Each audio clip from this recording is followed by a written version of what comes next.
Good evening students. আজকে আমরা আলোচনা কোশ্চেন আনসার আলোচনার পদ্ধতিতে এসেছি। তো 60 অর্থাৎ 60টা প্রশ্ন উত্তর আমরা আলোচনা করব। প্রত্যেকটা স্লাইডে একটা করে প্রশ্ন এবং 4টে করে অপশন অ্যাজ ইউজুয়াল থাকবে। সেখানে নিজেরা নিজেদের মতন করে অপশনটা দেখে 4টে অপশনের মধ্যে যেটা সঠিক বলে মনে হচ্ছে খাতায় নোট ডাউন করবে। শেষে আমি প্রত্যেকটার বিষয় আলোচনা করে দেবো। ঠিক আছে, তাহলে আজকে আমরা সাইকোলজির বিষয় সম্পর্কে আলোচনা করব। অর্থাৎ এতদিনে আমরা যে বিষয়গুলো নিয়ে শিখেছি বা জেনেছি সাইকোলজি বিষয় সম্পর্কে, তাহলে সেই সাইকোলজি বিষয় সম্পর্কে আলোচনা আমরা করব। অ্যাট ফার্স্ট যেটা আসছে, ব্যুৎপত্তিগতভাবে মনোবিজ্ঞান বা সাইকোলজি কথাটির অর্থ কি? 4টে অপশন আমরা পাচ্ছি: সামাজিক বিজ্ঞান, শিক্ষা মনোবিজ্ঞান, আত্মার বিজ্ঞান, আচরণের বিজ্ঞান। আশা করি বিষয়টা ক্লিয়ার। আমরা আরো জানি যে সাইকোলজি কথাটি কোন শব্দ থেকে এসেছে। সাইকি এবং লোগস দুটো শব্দ থেকে এসেছে, গ্রিক দুটো শব্দ থেকে এসেছে। তাহলে সাইকি কথার অর্থ আমরা জানি আত্মা, আর লোগস কথার অর্থ হচ্ছে বিজ্ঞান। সুতরাং সাইকোলজি কথাটির ব্যুৎপত্তি বা উৎপত্তিগত অর্থ কি হবে না, সেটা অপশন সি অর্থাৎ গ, আত্মার বিজ্ঞান বা আত্মার অনুশীলনকারী বিজ্ঞান। ক্লিয়ার আশা করি। ব্যুৎপত্তিগত অর্থে কিন্তু আমরা দেখতে পাবো আত্মার অনুশীলনকারী বিজ্ঞান। অনেকের মনে হতে পারে এখানে আচরণের বিজ্ঞান, কিন্তু না, প্রথমেই কিন্তু সাইকোলজি বা মনোবিজ্ঞান বা মনোবিদ্যাকে আচরণের বিজ্ঞান বলা হয়নি, সেটা অনেক পরে এসেছে। কিন্তু একদম প্রথমে প্রাথমিক স্টেজে সাইকোলজি কথাটির ব্যুৎপত্তিগত বা উৎপত্তিগত অর্থ হিসেবে আমরা পাই সাইকি এবং লগস দুটি অর্থাৎ জট ডাউন করে আত্মার বিজ্ঞান বা আত্মার অনুশীলনকারী বিজ্ঞান। সুতরাং option C is the right বা গ। আচ্ছা, এখানে আপনাদের বাংলায় অপশনগুলো রয়েছে, তো আশা করি বাংলাতে থাকলেও এবিসিডি বা ক খ গ ঘ যেটাই বলুক না কেন 3 নম্বর কি 4 নম্বর এরকম ভাবে হলেও বুঝতে পারবে। ঠিক আছে, নেক্সট স্লাইডে আমরা আসছি। নেক্সট কি আছে? মনোবিজ্ঞানের ধারণার ক্রমপর্যায় খুব খুব ইম্পর্টেন্ট, এবং যদি এটা আমরা বুঝে থাকি তাহলে বিষয়টা খুবই ইজি। এটি মনে রাখার জন্য একটি ট্রিক্স আমি বলেছিলাম, আশা করি সকলের মনে আছে। অ্যাজ ইউজুয়াল কোনটা আসবে সেটা খাতায় নোট ডাউন করুন, তারপরে আমি বলে দিচ্ছি। ফার্স্টে কোনটা আসবে? আত্মা নাকি চেতনা নাকি মন? আশা করি।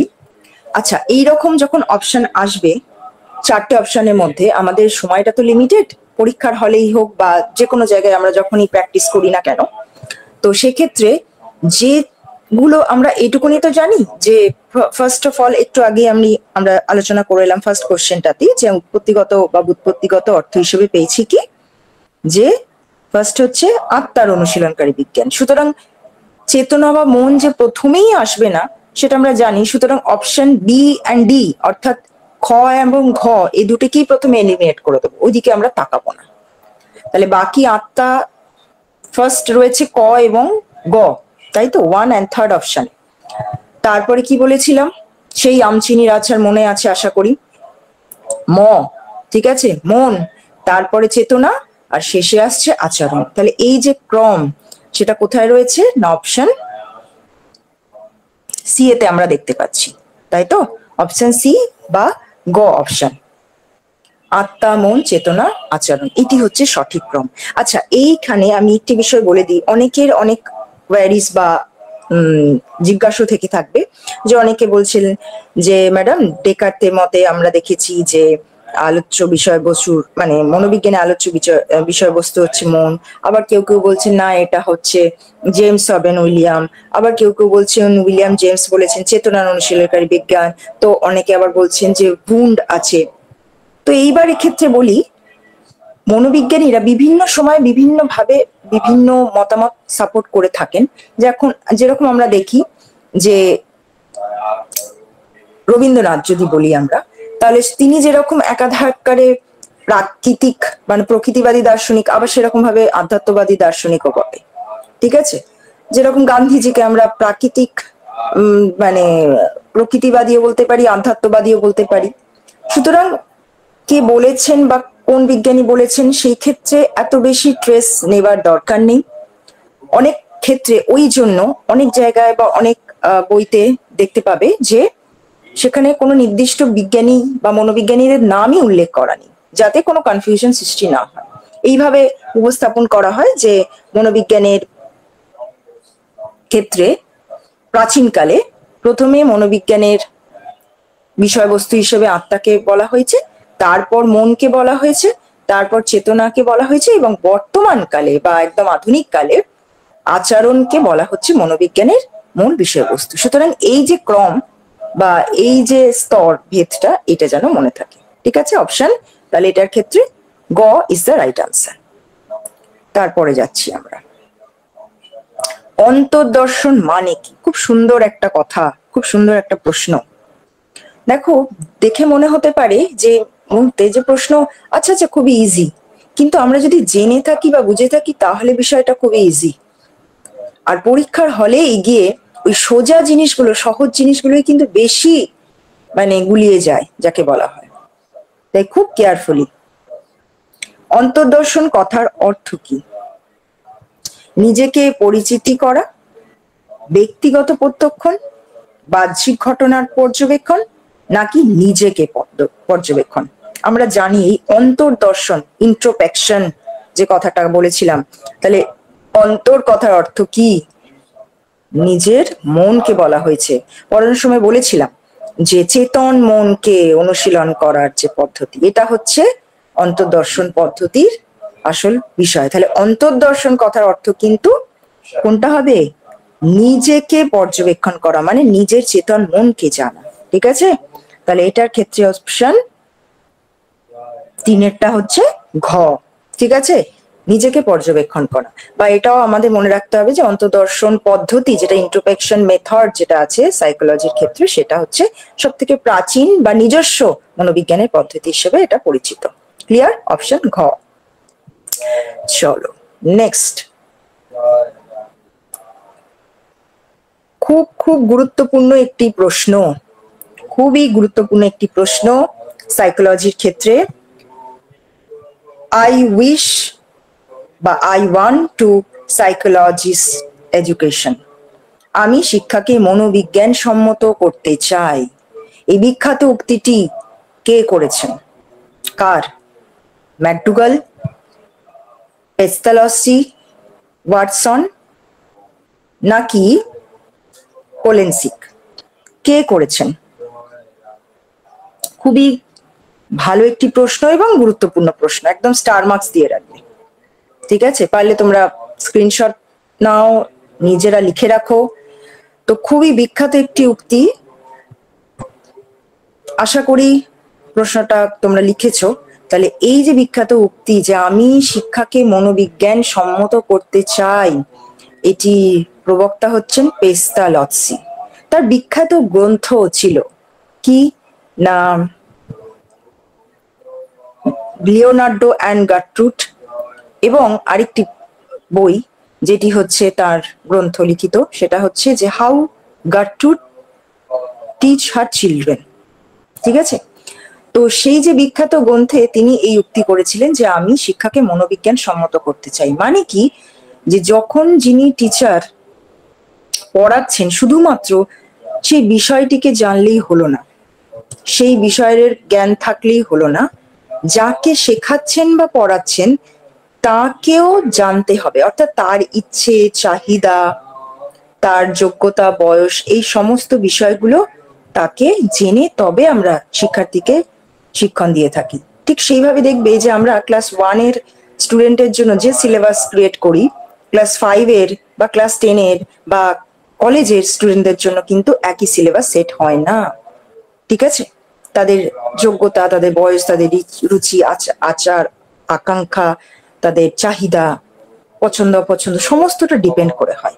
এই সম্পর্কে অন্যান্য মনোবিজ্ঞানী অ্যাডামস বলো, তারপরে রুশো বলো, এনাদেরও বিখ্যাত উক্তি আছে। তো এটা খুব গুরুত্বপূর্ণ। তাহলে এটা কে বলেছেন? মনোবিজ্ঞানী পেস্তালৎসি। অপশন বি বা সরি খ। ঠিক আছে, নেক্সট চলো। বলতে বলতেই দেখো আরেকটি গুরুত্বপূর্ণ তথ্য, একটু আগেই যেটা আমি বললাম যে পেস্তালৎসি বলো বা রুশো বলো, অ্যাডামস বলো, তারা বিখ্যাত বেশ কিছু উক্তি যেটা করেছেন।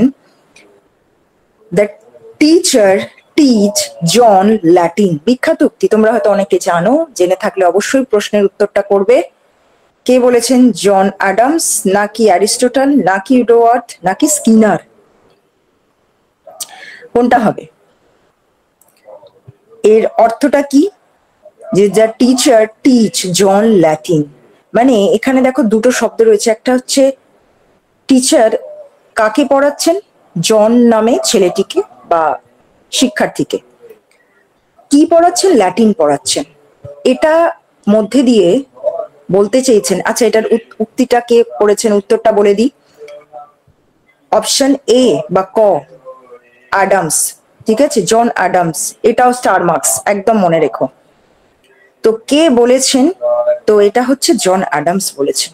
কারণটা কি না, এটাই বলতে চেয়েছেন যে টিচার এখানে জনকে পড়াচ্ছেন, ল্যাটিন পড়াচ্ছেন। অবভিয়াসলি তিনি ল্যাটিন সম্পর্কে অভিজ্ঞ, সেই বিষয়টা সম্পর্কে অভিজ্ঞ, মানে যে সাবজেক্ট পড়াচ্ছেন সেই সাবজেক্ট সম্পর্কে তিনি যেমন দক্ষ বা অভিজ্ঞ, ঠিক সেই রকম যে ব্যক্তিকে, অর্থাৎ যে শিক্ষার্থীকে, এখানে এই জন একজন শিক্ষার্থী যাকে প্রতীক হিসেবে ব্যবহার করা হয়েছে, তো তাকেও জানতে হবে সঠিকভাবে। অর্থাৎ একটু আগেই যেটা বললাম যে শিক্ষক শিক্ষার্থীকে যখন পড়াবেন, যে বিষয়ে পড়াচ্ছেন অবভিয়াসলি তিনি সেই বিষয়ে অভিজ্ঞ, দক্ষ হবেন, এটা স্বাভাবিক।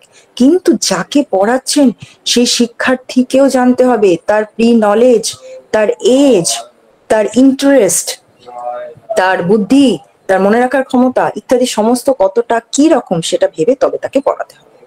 তাহলে অপশন এ বা ক is the right answer, John Adams. Clear? VVI কোশ্চেনটা মার্কস করে রাখবে একদম। নেক্সট আমরা আসছি পরের প্রশ্ন। মনোবিদ্যার মূল বিষয়বস্তু হলো, এই ধরনের প্রশ্নগুলো না খুব গুলিয়ে যায় পরীক্ষায়।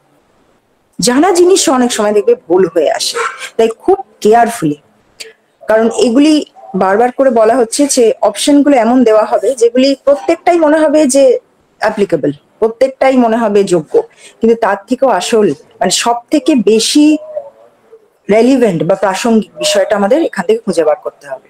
তাহলে মনোবিজ্ঞানের মূল বিষয়বস্তু কোনটা? মনোযোগ, প্রেষণা, আচরণ, নাকি আগ্রহ?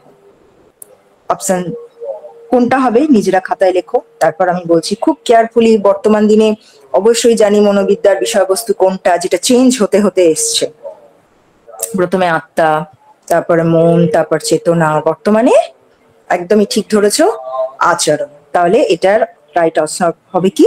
আচরণ, গ, অপশন গ, আচরণ। ক্লিয়ার? দেখো যদি বাকিগুলো দেখো, যে মনোযোগ, প্রেষণা, আগ্রহ, এগুলো কি? এগুলি হচ্ছে শিক্ষার বা শিক্ষা মনোবিজ্ঞানের উপাদান। ক্লিয়ার? শিক্ষা মনোবিজ্ঞানের উপাদান, যেরকম 5টি উপাদান আছে, এই মনোযোগ, প্রেষণা, আগ্রহ, পরিণমন এবং বুদ্ধি, এই 5টি হচ্ছে শিক্ষার 5টি উপাদান বলা যেতে পারে। ঠিক আছে, কম্পোনেন্টস অফ লার্নিং বলা যেতে পারে। তাহলে যেটা হচ্ছে আচরণ, অপশন সি বা গ ইজ দ্য রাইট আনসার। চলো পরেরটাতে যাচ্ছি আমরা। আরো একটি খুব গুরুত্বপূর্ণ প্রশ্ন। A child is a book which the teacher is to learn from page to page. আরো একটি গুরুত্বপূর্ণ উক্তি। আমরা অলরেডি 3টে উক্তি পেলাম। মনোবিজ্ঞান পড়বো বা সাইকোলজি পড়বো, অথচ এই 3টি উক্তি জানবো না বা সেটির কি কারণে বলা হয়েছে সেই ব্যাখ্যাটা জানবো না, এমনটা কিন্তু না হতে পারে। ঠিক আছে, তো আমাদের জানতেই হবে। তো এখানে দেখো অলরেডি পেস্তালোসি কি বলেছেন আমরা জেনে গেছি, তাই তো? I wish to psychologist education, তিনি এই উক্তি করেছেন। আচ্ছা, ডিউই ফ্রয়েবেল আছেন, আর তার সাথে আছে রুশো। তাহলে এখানে কি বলতে চেয়েছে যে চাইল্ড হচ্ছে একটা বই, শিশু হচ্ছে একটা বই। আমাদের প্রত্যেকটা বইয়ের প্রত্যেকটা পাতাতে যা যা লেখা আছে, যা যা ইনফরমেশন আছে, সেটাকে যেরকম মন দিয়ে পড়ে তবে জ্ঞান আহরণ করতে হয়, ঠিক সেরকম ভাবে আমাদের অ্যাজ আ টিচার প্রত্যেকটা স্টুডেন্টকে ভালোভাবে লক্ষ্য করতে হবে, তাদের আচরণকে ভালোভাবে লক্ষ্য করে তবে তাদেরকে আমরা সঠিক শিক্ষাটা দিতে পারবো। তাহলে এটা কে বলেছেন? অবভিয়াসলি বিখ্যাত মনোবিজ্ঞানী, বিখ্যাত দার্শনিক রুশো।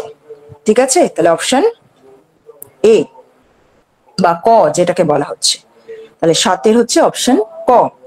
ক্লিয়ার? রুশো বোঝা গেল আশা করি। রুশোর বিখ্যাত দুটি গ্রন্থ আরেকবারও নিশ্চয়ই জানা থাকলে খুবই ভালো, না থাকলেও আমি আরেকবার বলে দিচ্ছি। Emile and the social contract, এই উক্তিটি করেছেন অবশ্যই এমিল গ্রন্থ থেকে। তো এমিল এবং সোশ্যাল কন্ট্রাক্ট, ঠিক আছে। নেক্সট চলো, খুব গুরুত্বপূর্ণ আরেকটি প্রশ্ন। অ্যারিস্টটল কোন গ্রন্থে মনোবিজ্ঞানকে পৃথক বিজ্ঞান হিসেবে স্বীকৃতি দেন? দেখো 4টে অপশন একদম কাছাকাছি, দেখে মনে হবে যে তো সবই জান ঠিক, কিন্তু একদম যাকে বলা হয় সেই পর্যবেক্ষণ বা প্রত্যক্ষণটা আমাদের সঠিক হওয়া দরকার। একটু ভুল হলেই কিন্তু অপশন ভুল হয়ে যাবে। তো এখানে বলা হয়েছে সোশ্যাল অ্যানিমাল, ডি অ্যানিমাল, ডি অ্যানিমা অ্যান্ড ডাই অ্যানিমা, কোনটা হবে? আমরা জানি প্রথম অ্যারিস্টটল, যাকে আদি পুরুষ বলা হয় মনোবিজ্ঞানের, যিনি কিনা অ্যারিস্টটলকে আলাদা বিজ্ঞানের মানে মনোবিজ্ঞানকে অ্যাকচুয়ালি আলাদা বিজ্ঞানের স্বীকৃতি দেন। কোন গ্রন্থে মনোবিজ্ঞানকে পৃথক বিজ্ঞান হিসেবে স্বীকৃতি দেন? কোন গ্রন্থে? আশা করি এতক্ষণে তোমরা উত্তরটা লিখে ফেলেছো। তাহলে এটা হচ্ছে option D, sorry option C, যেটা হচ্ছে D anima, D A N I M A, option C বা গ, অপশন সি। ঠিক আছে, 3 নম্বর অপশনটা। আচ্ছা, আমি তোমাদের দেখো এবিসিডি করে বলছি এই কারণেই, যেহেতু ওই ক খ গ এগুলো না শুনতে একই রকম উচ্চারণ হওয়ার ক্ষেত্রে অনেকের হয়তো সেটা বুঝতে অসুবিধা হবে, তাই অপশনটা আমি এবিসিডি এইভাবে বলছি। ঠিক আছে, আচ্ছা নেক্সটটা দেখো, এটি খুব ট্রিকি একটা প্রশ্ন। ঠিক আছে, খুব ভালোভাবে বিষয়টাকে বুঝবে, সরি খুব ভালোভাবে বিষয়টা একটু বোঝো। ঠিক আছে, একটু আসতে পারো না?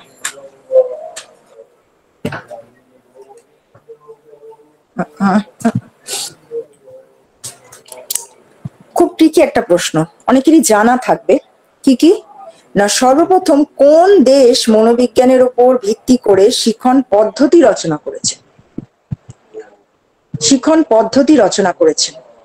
এইবার আমরা সেই মনে থাকবে নিশ্চয়ই, যেটা মনে করো 1879 খ্রিস্টাব্দ, 1879, যেখানে বিখ্যাত মনোবিদ ভুন্ড, তাই তো, যিনি প্রথম পরীক্ষাগার নির্মাণ করেছিলেন পরীক্ষা নিরীক্ষা করার জন্য, মন নিয়ে পরীক্ষা নিরীক্ষা করার জন্য। তাহলে তিনি কোথাকার নাগরিক ছিলেন? কোন বিশ্ববিদ্যালয়ে হয়েছিল এটা? অবশ্যই মনে পড়ছে, লাইপজিগ ইউনিভার্সিটি। অবভিয়াসলি অনেকেই হয়তো বুঝতে পেরেছো, তাহলে সেটা কোনটা? Obviously Germany. ঠিক আছে, তাহলে এটা মনে রাখবে যে আমরা পড়েছি বা জেনেছি জার্মানির লাইপজিগ ইউনিভার্সিটিতে মনোবিজ্ঞানী উন্ড, তিনি প্রথম মনোবিজ্ঞান নিয়ে যে পরীক্ষা নিরীক্ষা করা যায় তার পরীক্ষাগার তৈরি করেছিলেন। যেমন আমরা জানি যে আমাদের ল্যাবরেটরি থাকে, প্রত্যেকটা স্কুলে স্কুলে কলেজে ল্যাবরেটরি থাকে বিভিন্ন বিষয় নিয়ে পরীক্ষা নিরীক্ষা করার জন্য। তো মন নিয়ে পরীক্ষা নিরীক্ষা করার জন্য প্রথম এই ল্যাবরেটরি ব্যবস্থা করেছিলেন জার্মানিতে, লাইপজিগ ইউনিভার্সিটিতে মনোবিজ্ঞানী উন্ড বা ভুন্ড বাংলায় বললে, ঠিক আছে, মনোবৈজ্ঞানিক পরীক্ষাগার তিনি প্রতিষ্ঠা করেন। ক্লিয়ার? জার্মানি, গ is the right answer, C. চলো পরের অপশনে যাচ্ছি, খুব ইম্পর্টেন্ট। পরীক্ষামূলক মনোবিদ্যার জনক কে? পরীক্ষামূলক মনোবিদ্যার জনক কে? মনে থাকবে নিশ্চয়ই, একটু আগেই আমি বিষয়টা পর্যালোচনা করেছি, চটপট খাতায় লিখবে। পরীক্ষামূলক মনোবিদ্যার জনক কে? কারণ কেন বলতো? মনোবিদ্যাকে পৃথক বিজ্ঞান হিসেবে স্বীকৃতি দিয়েছেন তিনি তো অ্যারিস্টটল, তার ডি অ্যানিমা গ্রন্থে আমরা এটা জানতে পারি। কিন্তু এবার বলছে যে পরীক্ষামূলক, অর্থাৎ মানুষের আচরণ নিয়ে যে পরীক্ষা নিরীক্ষা করা যায়, ঠিক আছে, তার জন্য যে আলাদা পরীক্ষাগার তৈরির কথা, সেটা কে বলেছেন? অবভিয়াসলি একটু আগেই যেটা আমি বলে দিলাম সেটা হচ্ছে মনোবিজ্ঞানী কে? মনোবিজ্ঞানী উন্ড বা ভুন্ড হবে, বুঝতে পারলে? ইংরেজিতে হলে উন্ড, ওই জন্য ডাব্লিউ দিয়েছে, বা এখানে তোমরা উন্ড পাচ্ছ। ভুন্ড বা উন্ড মানে বাংলায় বললে ভুন্ড, ইংরেজিতে বলে Wundt, WUNDT। Clear? Option C is the right answer. কেমন? তারপরে চলো নেক্সট প্রশ্ন, আরো একটি গুরুত্বপূর্ণ প্রশ্ন। ফাইফিনোমেনন দৃষ্টিভঙ্গি মনোবিজ্ঞানের কোন বিষয়ের উপর গুরুত্ব দেওয়া হয়েছে? ফাইফিনোমেনন কোথায় পেয়েছিলাম আমরা? আচরণবাদ, নৈতিকতাবাদ, সমগ্রতাবাদ নাকি সংগঠনবাদ?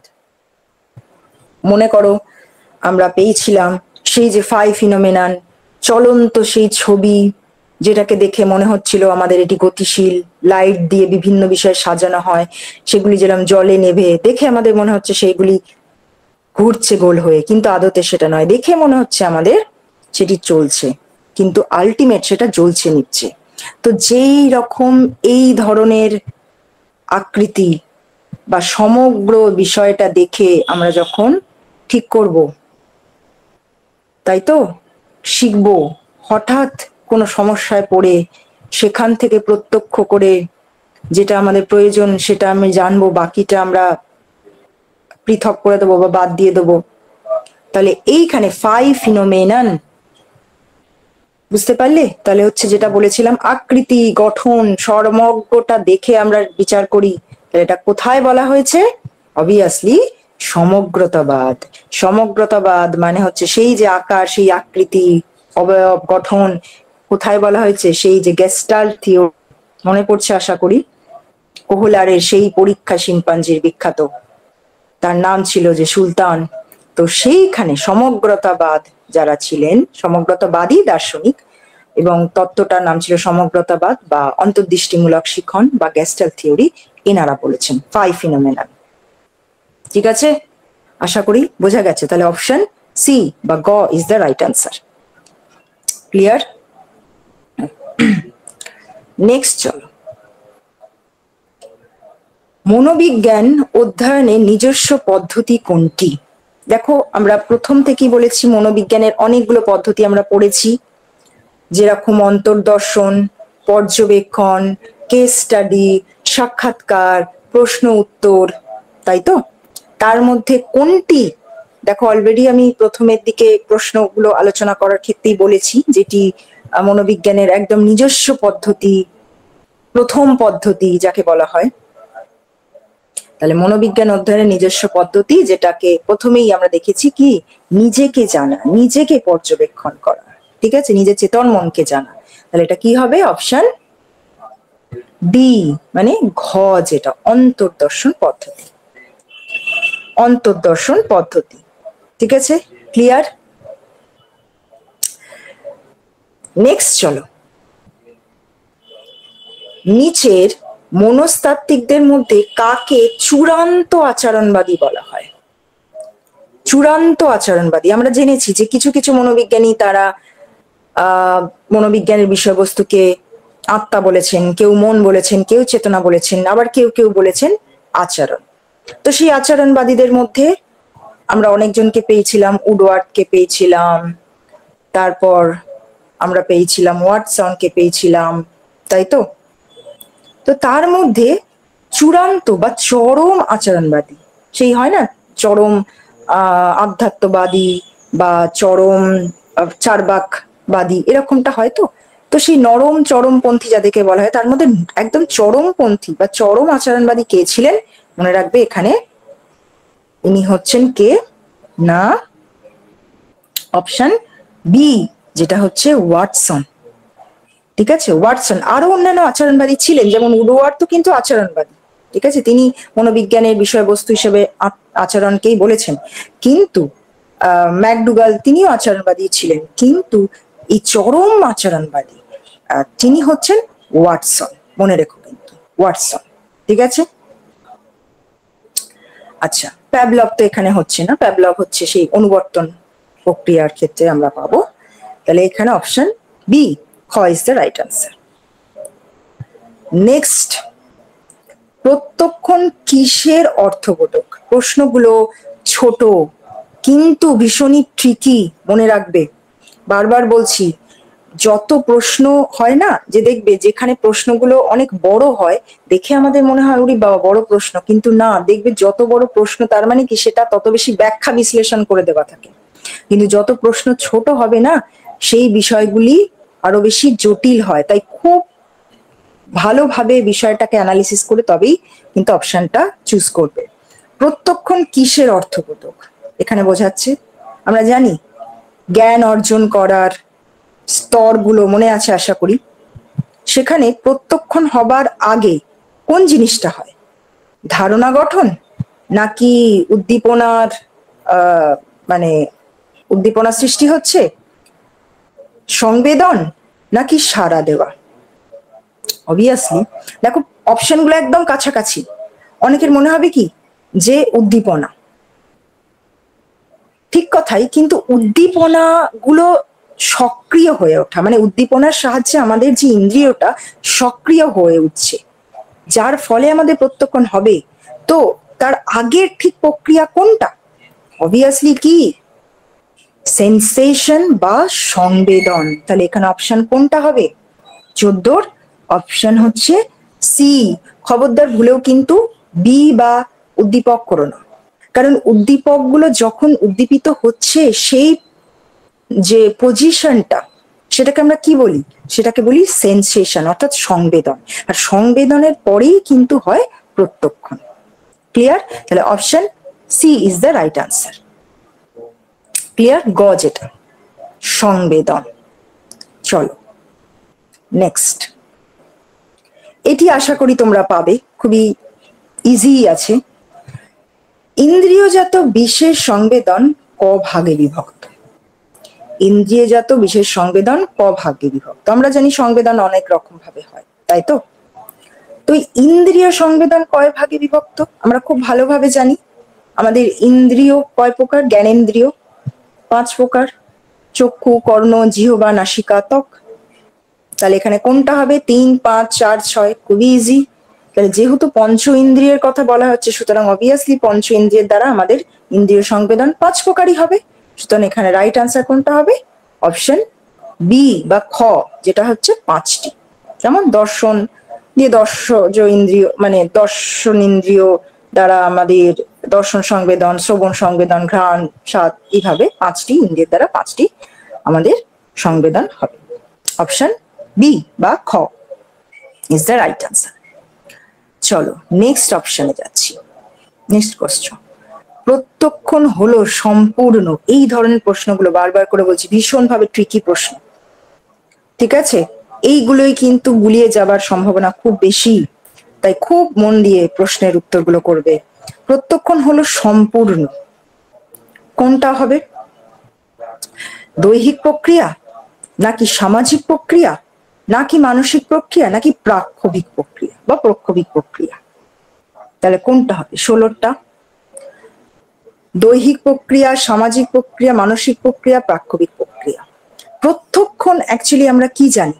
যখন ইন্দ্রিয়গুলো সংবেদনের দ্বারা সচেতন হয়ে পড়ছে এবং সেগুলি দ্বারা আমাদের মন সজাগ হয়ে উঠছে এবং আমরা সেই বিষয়টিকে সেইভাবে গ্রহণ করছি, মানে সঠিকভাবে দেখছি সেই বিষয়টিকে, মানে গাছটাকে গাছ হিসেবেই প্রত্যক্ষ করছি, মানে গানের শব্দটাকে সেই হিসেবেই আমরা শুনছি, বা ঘ্রাণটাকে আমরা, হ্যাঁ কোনো জিনিসের ফুলের গন্ধ তো ফুলের গন্ধ হিসেবেই আইডেন্টিফাই করছি। তো এটা অবভিয়াসলি কিসের প্রক্রিয়া হবে? এটি কিন্তু সম্পূর্ণভাবে মেন্টাল প্রসেস, মানসিক প্রক্রিয়া। সুতরাং গ ইজ দ্য রাইট অ্যান্সার। ওকে, মানসিক প্রক্রিয়া। ঠিক আছে, খবরদার যেন ভুলেও দৈহিক প্রক্রিয়া করে ফেলো না। সামাজিকটা হবে না, এটা আশা করি তোমরা বুঝতে পারছো, কিন্তু দৈহিক প্রক্রিয়া যেন করে ফেলো না, কারণ সেন্স অর্গান যেগুলো সেগুলি হচ্ছে মেন্টাল কাজ করছে, সুতরাং মানসিক প্রক্রিয়া। ক্লিয়ার? চলো পরেরটা। এইবার আমরা আসছি বুদ্ধি সংক্রান্ত বিভিন্ন প্রশ্ন। বুদ্ধাঙ্ক কথাটি প্রথম কে প্রবর্তন করেন? এই বুদ্ধি সংক্রান্ত প্রশ্ন করতে গিয়ে প্রথমেই বলছি খুব ভালোভাবে বুদ্ধিটাকে অ্যাপ্লাই করবে, প্রশ্ন খুব ভালোভাবে পড়বে। বলেছে বুদ্ধাঙ্ক কথাটি প্রবর্তন করেন কে, সেটা বলেননি, বলেছে প্রথম কে প্রবর্তন করেন। তোমরা বুদ্ধাঙ্ক শুনলেই প্রথমে মনে আসবে কি? আচ্ছা বুদ্ধাঙ্ক মানেই সেই তো টারম্যান, ঠিক আছে?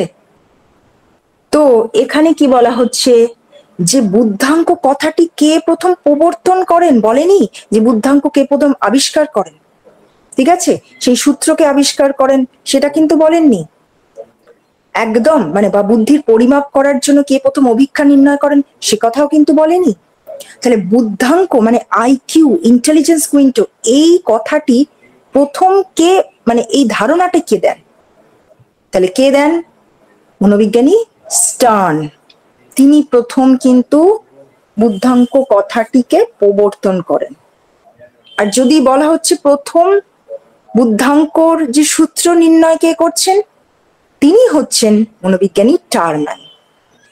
আর তারও অনেক আগে, মানে বুদ্ধিটাকে পরিমাপ, মানে বুদ্ধিটাকে মাপার জন্য যে কতগুলো অভিক্ষা বা টেস্ট বা প্রশ্নগুচ্ছ তৈরি করেছিলেন কে? তিনারা ছিলেন সেই বিখ্যাত বিনেট সাইমন। বুঝে গেল? তাহলে এখানে অপশন যারা ক করেছো, স্টার্ন করেছো, ঠিক আছে, বাকিরা কিন্তু রেকটিফাই করে নেবে। ক্লিয়ার? বারবার বলছি যত ছোট প্রশ্ন তত বেশি কিন্তু জটিল, তাই খুব ভালোভাবে পড়ে তারপর উত্তরটা করবে। নেক্সট আমরা আসছি 18 নম্বর প্রশ্ন। প্রথম আইকিউ এর ধারণা ব্যবহার করেন কে? বুঝতে পারছো প্রশ্নের মধ্যে কতটা, মানে কি বলবো, একটা প্যাঁচালো বিষয়টা রয়ে যাচ্ছে। আগের প্রশ্নটা কি ছিল? আমি আরেকবার দুটোকে রাখতে চাইবো পাশাপাশি, যে বুদ্ধাঙ্ক কথাটি প্রথম কে প্রবর্তন করেন, কে সেই কথাটির কথা বলেছেন কিন্তু সেটিকে আবিষ্কার করেননি বা সেটিকে সম্পূর্ণ ধারণাটা দেননি, সেটি ছিলেন স্টার্ন। কিন্তু এই প্রশ্নে বলা হচ্ছে যে কে প্রথম আইকিউ এর ধারণাটিকে ব্যবহার করেন। মানে একটা জিনিস হয় না, যে ধরো বাড়িতে একজন কেউ বিষয়টা একটা কিনে এনেছেন, আমি সাপোজ বলছি যে একটি হয়তো মেশিন, ঠিক আছে, সেটি কিনেছেন একজন কিন্তু সেটিকে ব্যবহার করছেন অন্যজন। তো এটার একটা তফাৎটা বুঝবে।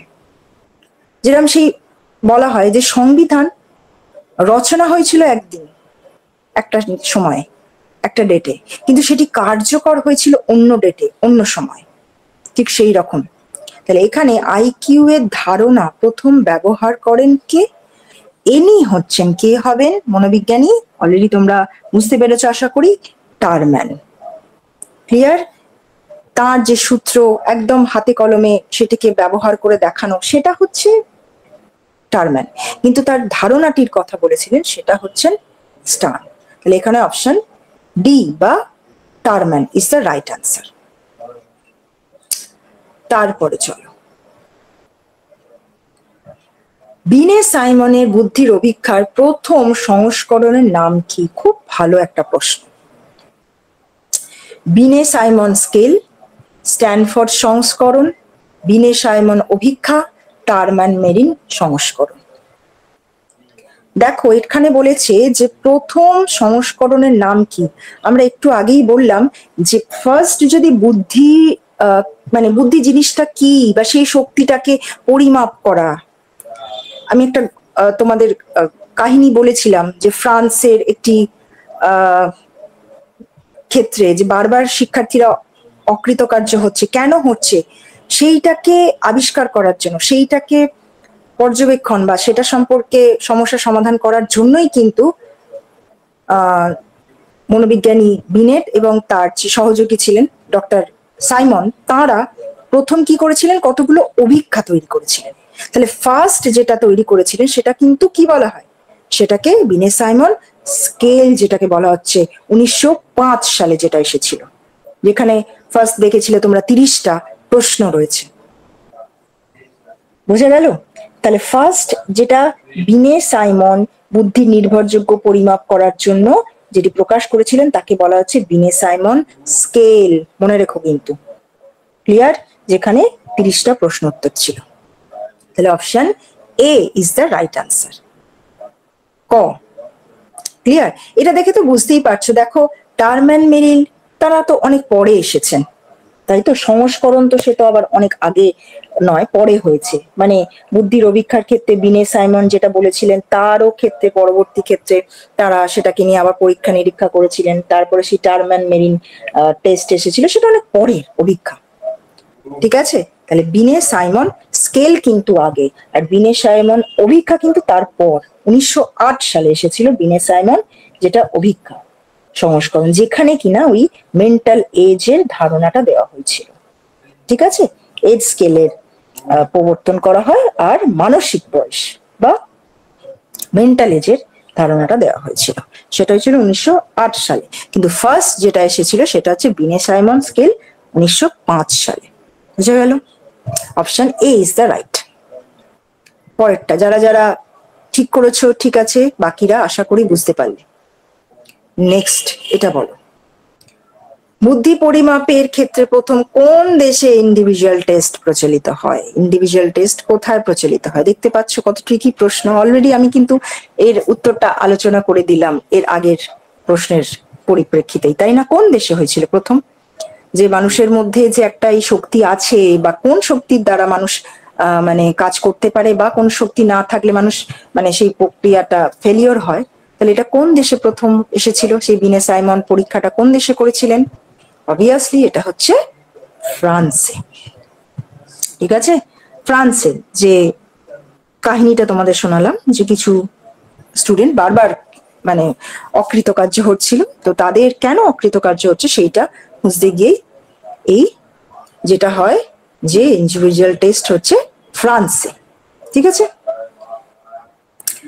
চলো তারপরে, কেউ আবার জার্মানি করে দিও না কিন্তু। জার্মানিতে প্রথম সেই পরীক্ষাগার সৃষ্টি হয়েছিল যেটা মনোবিজ্ঞানী উন্ড করেছিলেন। কিন্তু এই যে বুদ্ধিকে পরিমাপ করা যায় সেইটা সম্পর্কে, বা বুদ্ধি জিনিসটা কি সেটাকে সম্পর্কে যখন আবিষ্কার করতে যাচ্ছেন, তখন সেটা হয়েছিল প্রথম ফ্রান্সে। চলো 21 নম্বর প্রশ্ন বলো। খুবই ট্রিকি প্রশ্ন, এই ধরনের প্রশ্ন কিন্তু আসবে। Group non verbal test with point scoring এর উদাহরণ হলো। তাহলে প্রথমেই দেখো আছে, আমরা জানি যে বুদ্ধির বিভিন্ন যে অভিক্ষাগুলো ছিল সেখানে আমি বলেছিলাম ভার্বাল আছে, নন ভার্বাল আছে, মানে বাচনিক অবাচনিক আছে, এবং দলগত এবং ব্যক্তিগত আছে। গ্রুপ মানে কোনটা? দলগত। আর নন ভার্বাল মানে কোনটা? অবাচনিক। তাহলে দলগত অবাচনিক অভিক্ষার উদাহরণ কোনটা? তাহলে দেখো অ্যাকচুয়ালি তাহলে দলগত বলেছে, তার মানে যেখানে তোমার ইন্ডিভিজুয়াল কথাগুলো রয়েছে সেটা যে বাদ হবে এটা বুঝতেই পারছো, তাই তো? তাহলে আর্মি ইন্ডিভিজুয়াল টেস্ট এটা প্রথমেই আমরা এলিমিনেট করে দেবো, কারণ গ্রুপের কথা বলেছে, এখানে ইন্ডিভিজুয়াল বলে তো কিছু হবে না। পরে দেখো আর্মি জেনারেল ক্লাসিফিকেশন টেস্ট বলেছে। ঠিক আছে? ইন জেনারেল যেটা হচ্ছে, কিন্তু সেইটা নন ভার্বাল তো হচ্ছিল না। আর আর্মি আলফা যেটা, সেটা তো ভার্বাল ছিল, বাচনিক ছিল। তাহলে পড়ে রইল কোনটা? Army beta test. আর্মি কথাটার দ্বারাই আমরা বুঝতে পারছি দলগত বা গ্রুপ। তাহলে নন ভার্বাল অর্থাৎ মুখে কোনো প্রশ্ন জিজ্ঞাসা না করে হাতে কলমে কিছু কাজ করতে দেওয়া, তাহলে সেটা হচ্ছে কোনটা হবে না আর্মি বিটা। ওকে, গ্রুপ এবং নন ভার্বাল টেস্ট যেখানে পয়েন্ট স্কোরের উদাহরণ ব্যবহার করা হয়েছিল। ঠিক আছে, তাহলে এটা হচ্ছে আর্মি বিটা। আর যদি গ্রুপ অথচ ভার্বাল বলতো তখন হচ্ছে আর্মি আলফা। ঠিক আছে, তাহলে এখানে রাইট অপশন কোনটা হবে 21-এরটা ক। ঠিক আছে, army beta test. Clear? Next চলো, দেখো চিনতে পারছো কিনা। IQ equal to what? CA by MA into 100, MA by CA into 100, CA by 100 into MA নাকি 100 by CA into MA? সেই বলেছিলাম বিখ্যাত যে টারম্যানের বুদ্ধি পরিমাপ করার যে সূত্র, তাহলে কোনটা হবে এটা? আইকিউ ইকুয়াল টু বুদ্ধাঙ্ক নির্ণয় সূত্র, তাহলে কোনটা? MA by CA into 100। তাই তো, এখানে দেখবে সব অপশন দেখার দরকার নেই, তুমি যদি রাইট অপশন দেখে থাকো তাহলে সেটাই খুঁজবে কোথায় আছে। তাহলে কি বলেছিলাম? MA by CA into 100, তাহলে কোথায় আছে দেখো? অপশন বি অর্থাৎ ক্ষয়তে আছে। MA by CA into 100। MA means mental age, CA means chronological age মানে দৈহিক বয়স, যেটা আমরা বলেছিলাম সেই যেটাতে আমাদের বার্থডে সেলিব্রেট হয়। ঠিক আছে, আর সেটাকে ভাগ করি, তো যেহেতু রাউন্ড ফিগারে আনবার জন্য সেটাকে 100 দিয়ে ইন্টু করে দেওয়া হয়। তাহলে MA by CA into 100, option খ মানে B is the right answer. আশা করি পারছো সবাই সবটা বুঝতে। Next, individual verbal test. আগেরটা আমরা পড়েছিলাম কি? Group non verbal test. এবারের প্রশ্নটা কি দিয়েছে? ইন্ডিভিজুয়াল ভার্বাল টেস্টের উদাহরণ। তাহলে বলেছি ইন্ডিভিজুয়াল মানে কি? অবশ্যই ব্যক্তিগত। আর কি? ভার্বাল মানে বাচনিক। এখানে প্রশ্ন উত্তর থাকবে। তাহলে কোন টেস্টটা? দেখো আর্মি বিটাটা এই মুহূর্তে আমরা জানতে পেরেছি যে সেটা কোনটা হবে? গ্রুপ আর্মির ক্ষেত্রে, তাই তো? সুতরাং সেটাকে আমরা প্রথমেই বাদ দিয়ে দেব। আর যেটা হচ্ছে পাস অ্যালং টেস্ট, এটা আমরা জানি কি এটা নন ভার্বাল টেস্ট, হাতে কলমে কিছু কাজ করতে দিতে হয়। জেনারেল ক্লাসিফিকেশন টেস্ট, দেখো জেনারেল কথাটা বলা আছে, আর্মি জেনারেল কথাটা বলা আছে, তাহলে জেনারেল মানে সর্বসম্মতভাবে সবাই রয়েছে, কিন্তু আমাদের এখানে প্রশ্নটা চেয়েছে ইন্ডিভিজুয়াল। তাহলে কোনটা হবে? দেখো অপশন এ, যেটা বলাই হচ্ছে army individual and Binet Simon test.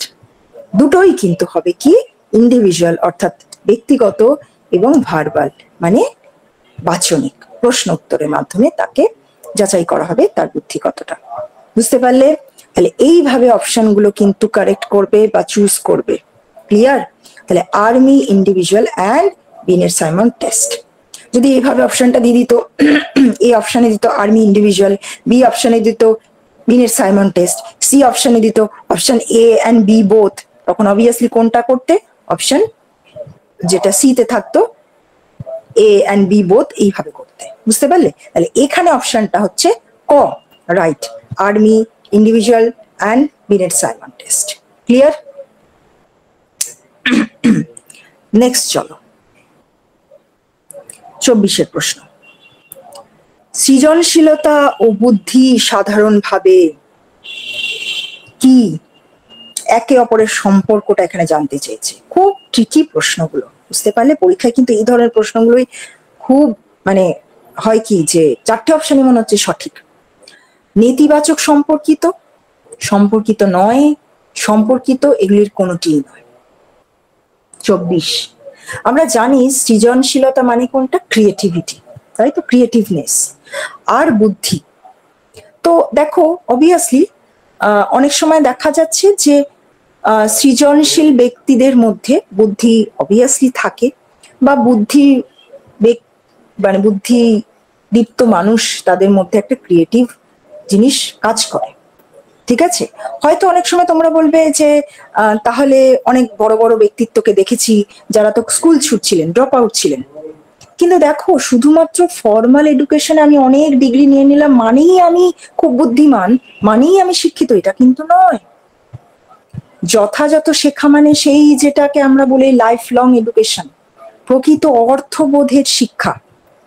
তো সেইটা যেটা করতে পারেন বা যেটাকে শিখে বাস্তবে প্রয়োগ করতে পারেন তারাই কিন্তু আসল বুদ্ধিমান, ক্রিয়েটিভ, নতুন কিছু সৃষ্টি করতে পারেন। তাহলে অবভিয়াসলি এখানে কি হবে, সৃজনশীল এবং বুদ্ধি এই দুটোর মধ্যে সম্পর্ক আছে এবং অবশ্যই সেটি হচ্ছে সম্পর্কিত।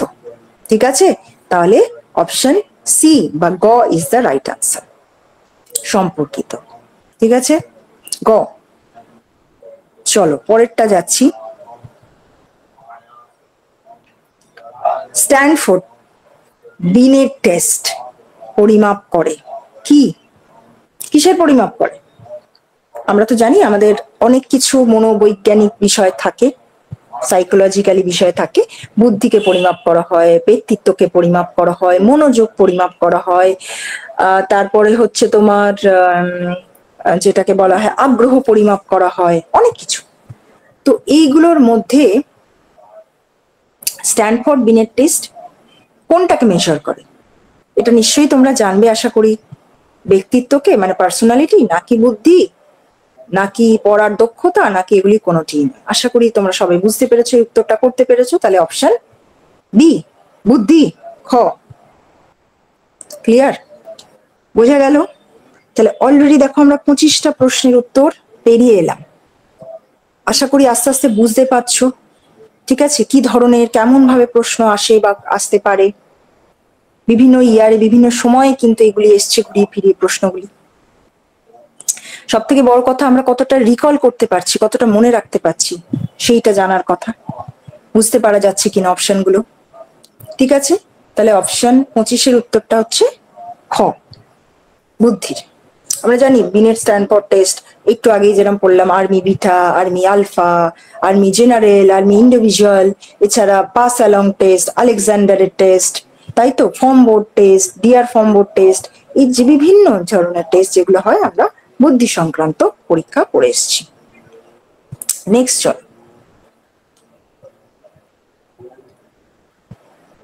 26 নম্বর প্রশ্ন আসছি এবার। বুদ্ধি সংক্রান্ত বিভিন্ন, দেখো যে তত্ত্বগুলো আমরা পড়েছিলাম খুবই গুরুত্বপূর্ণ, যে স্পিয়ারম্যানের তত্ত্ব।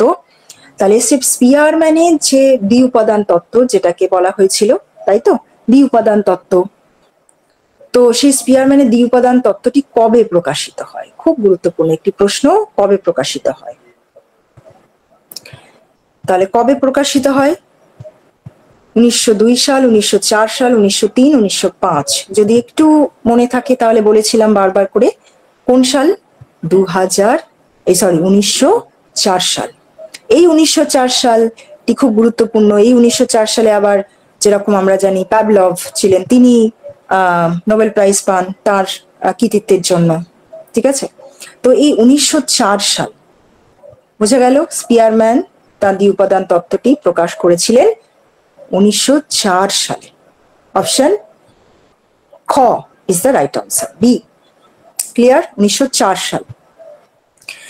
এর পরের প্রশ্নটা দেখো।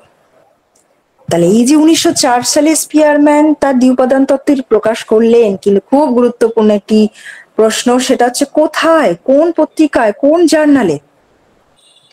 Journal of intelligence, intelligence of multidisciplinary journal, নাকি আমেরিকান জার্নাল অফ সাইকোলজি? কোনটাতে? আশা করি নামটা মনে পড়ছে। কোনটা হবে? বারবার বলেছিলাম 1904 সালে আমেরিকার জার্নাল অফ সাইকোলজি, অর্থাৎ অপশন সি বা গ, আমেরিকান জার্নাল অফ সাইকোলজি। এই পত্রিকায় তিনি তার দ্বি উপাদান তত্ত্ব প্রকাশ করেছিলেন 1904 সালে। ঠিক আছে, তাহলে option C is the right answer. 27 নম্বর প্রশ্ন, option C is the right answer. Clear? এবার চলো নেক্সট আসছি, খুবই গুরুত্বপূর্ণ। স্পিয়ারম্যান দ্বি উপাদান তত্ত্বের উপাদানগুলো কোনগুলি ছিল? যেটা বলেছিলাম দুটি উপাদানের কথা বলেছেন, তাই তো? সেই মনোবিজ্ঞানী স্টার্ন একটি উপাদানের কথা বলেছিলেন, কিন্তু স্পিয়ারম্যান দুটি উপাদানের কথা বলেছিলেন, যেটা ছিল কি, একটা সাধারণ আর একটা বিশেষ উপাদানের কথা বলেছিলেন। তাহলে দেখো যদি মনে থাকে, তাহলে সাধারণ ফর হচ্ছে কি, জেনারেল, জি ফর জেনারেল বা সাধারণ, আর স্পেশাল এস ফর স্পেশাল, তাহলে কোনটা হবে? জি অ্যান্ড এস উপাদানের কথা বলেছিলেন। বাকিগুলো দেখো এম, পি, এন, এস সেগুলোও আছে, কিন্তু সেগুলো কিন্তু কোনোটাই স্পিয়ারম্যান বলেন। স্পিয়ারম্যান দুটো উপাদানের কথা বলেছিলেন, জেনারেল এবং স্পেশাল, অর্থাৎ অপশন ক is the right answer. Option A, G and S, general and special, সাধারণ এবং বিশেষ উপাদানের কথা বলেছিলেন। ক্লিয়ার? নেক্সট আসছি, কত সালে গার্ডনার বুদ্ধির বহুমুখী উপাদানের কথা বলেছিল? বহুমুখী বলেছিলাম, মাল্টি ডাইমেনশন, ঠিক আছে, বহুমুখী। গার্ডনার বলেছিলাম, সেই বলেছিলাম গার্ডেনে অনেক ফ্লাওয়ার থাকে, সেই হিসেবে তোমরা গার্ডনার মনে থাকতে পারবে। এখানে তিনি বুদ্ধির বহু উপাদানের কথা বলেছিলেন, তো সেখানে সেটি তত্ত্বটি কত সালে তিনি প্রকাশ করেন? তাহলে কত সাল হবে? 1963, 1983, 1973, 1994, কোনটি হবে? বলেও ছিলাম যে এইটির অপোজিটও আরেকটি বুদ্ধির তত্ত্ব প্রকাশিত হয়েছিল, সেটাও আমরা জানি। তাহলে এটা কত সাল হবে? না, 1983 সাল, 1983-তে এসেছিল গার্ডেনারের তত্ত্ব। আর এটা একটা জিনিস মনে রেখো, 1938-এ অর্থাৎ 38 সালে এসেছিল কোনটা? না, থার্স্টনের যে দলগত উপাদান তত্ত্ব, ঠিক আছে। স্পিয়ারম্যানের দ্বি উপাদান তত্ত্ব ছিল, এছাড়া থার্স্টনের যেটা বলেছিলাম দলগত উপাদান তত্ত্ব ছিল, সেইটা এসেছিল 1938 সালে।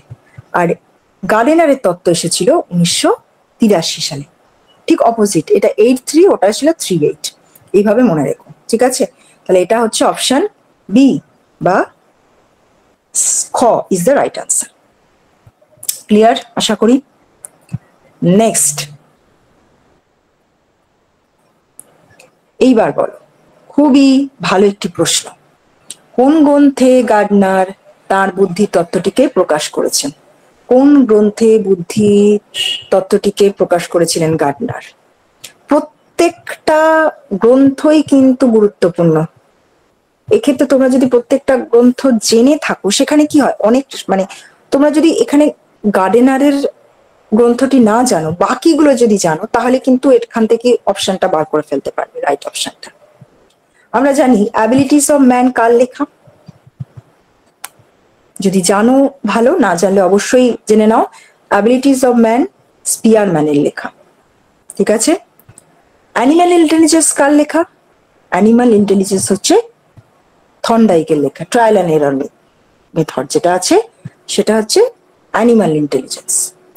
আর গার্ডেনারের লেখা যেটি তত্ত্ব, সেটা হচ্ছে অপশন সি, গ, যেটা হচ্ছে কি জিনিস? Frames of mind, the theory of multiple intelligence. আর এছাড়াও দেখো মাল্টিপল কথাটা রয়েছে, বহু কথাটা রয়েছে, তাহলে আমরা জানি গার্ডেনারের তত্ত্বটিকে আমরা কি বলি? বহুমুখী, তাই তো? বোঝা গেল? তাহলে option C is the right answer. আর বাকি দুটো বলে দিলাম, সেটা আশা করি নোট ডাউন করেছো। অ্যাবিলিটিস অফ ম্যান স্পিয়ারম্যানের লেখা গ্রন্থ, আর অ্যানিমাল ইন্টেলিজেন্স থর্নডাইকের লেখা গ্রন্থ। ক্লিয়ার? চলো পরেরটাতে আসছি। গার্ডনার মানুষের ন্যূনতম কত রকমের বুদ্ধির কথা বলেছিলেন? এটার ক্ষেত্রে দেখো একটু বিষয়টা খুব কেয়ারফুলি প্রশ্নটার উত্তর দেবে। 7 রকম, 11 রকম, 3 রকম, 5 রকম। তো এবার অনেকের মতে প্রশ্ন বুঝতে পারে যে ম্যাডাম আপনি তো বলেছিলেন গার্ডনারের মতে 8 রকমের বুদ্ধি, তো এখানে তো অপশনে 8 নেই।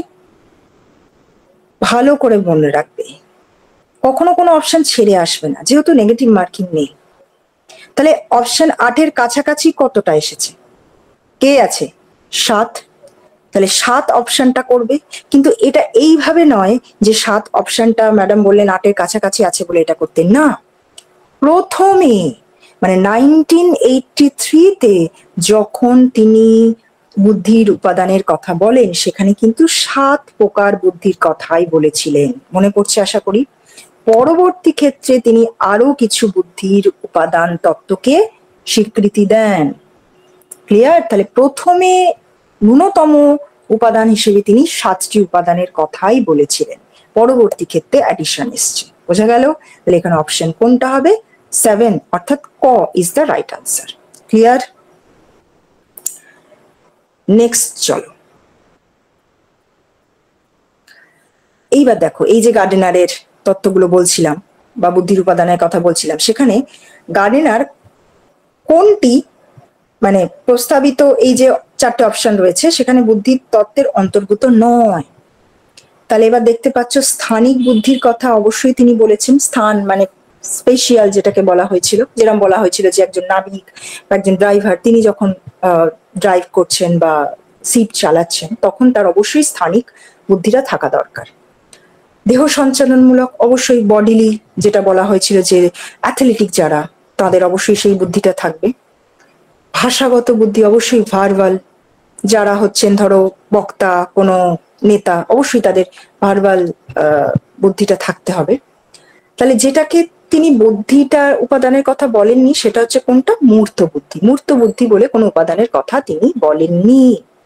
তাহলে অপশন ডি বা ঘ ইজ দ্য রাইট আনসার। বুঝতে পারলে? তাহলে ওই জন্য বললাম যদি কোনো প্রশ্নের উত্তর সঠিক না জানা থাকে, যেগুলো তুমি জানো সেই দ্বারাও কিন্তু সঠিক উত্তরটা রেকটিফাই করতে পারবে। বোঝা যাচ্ছে আশা করি।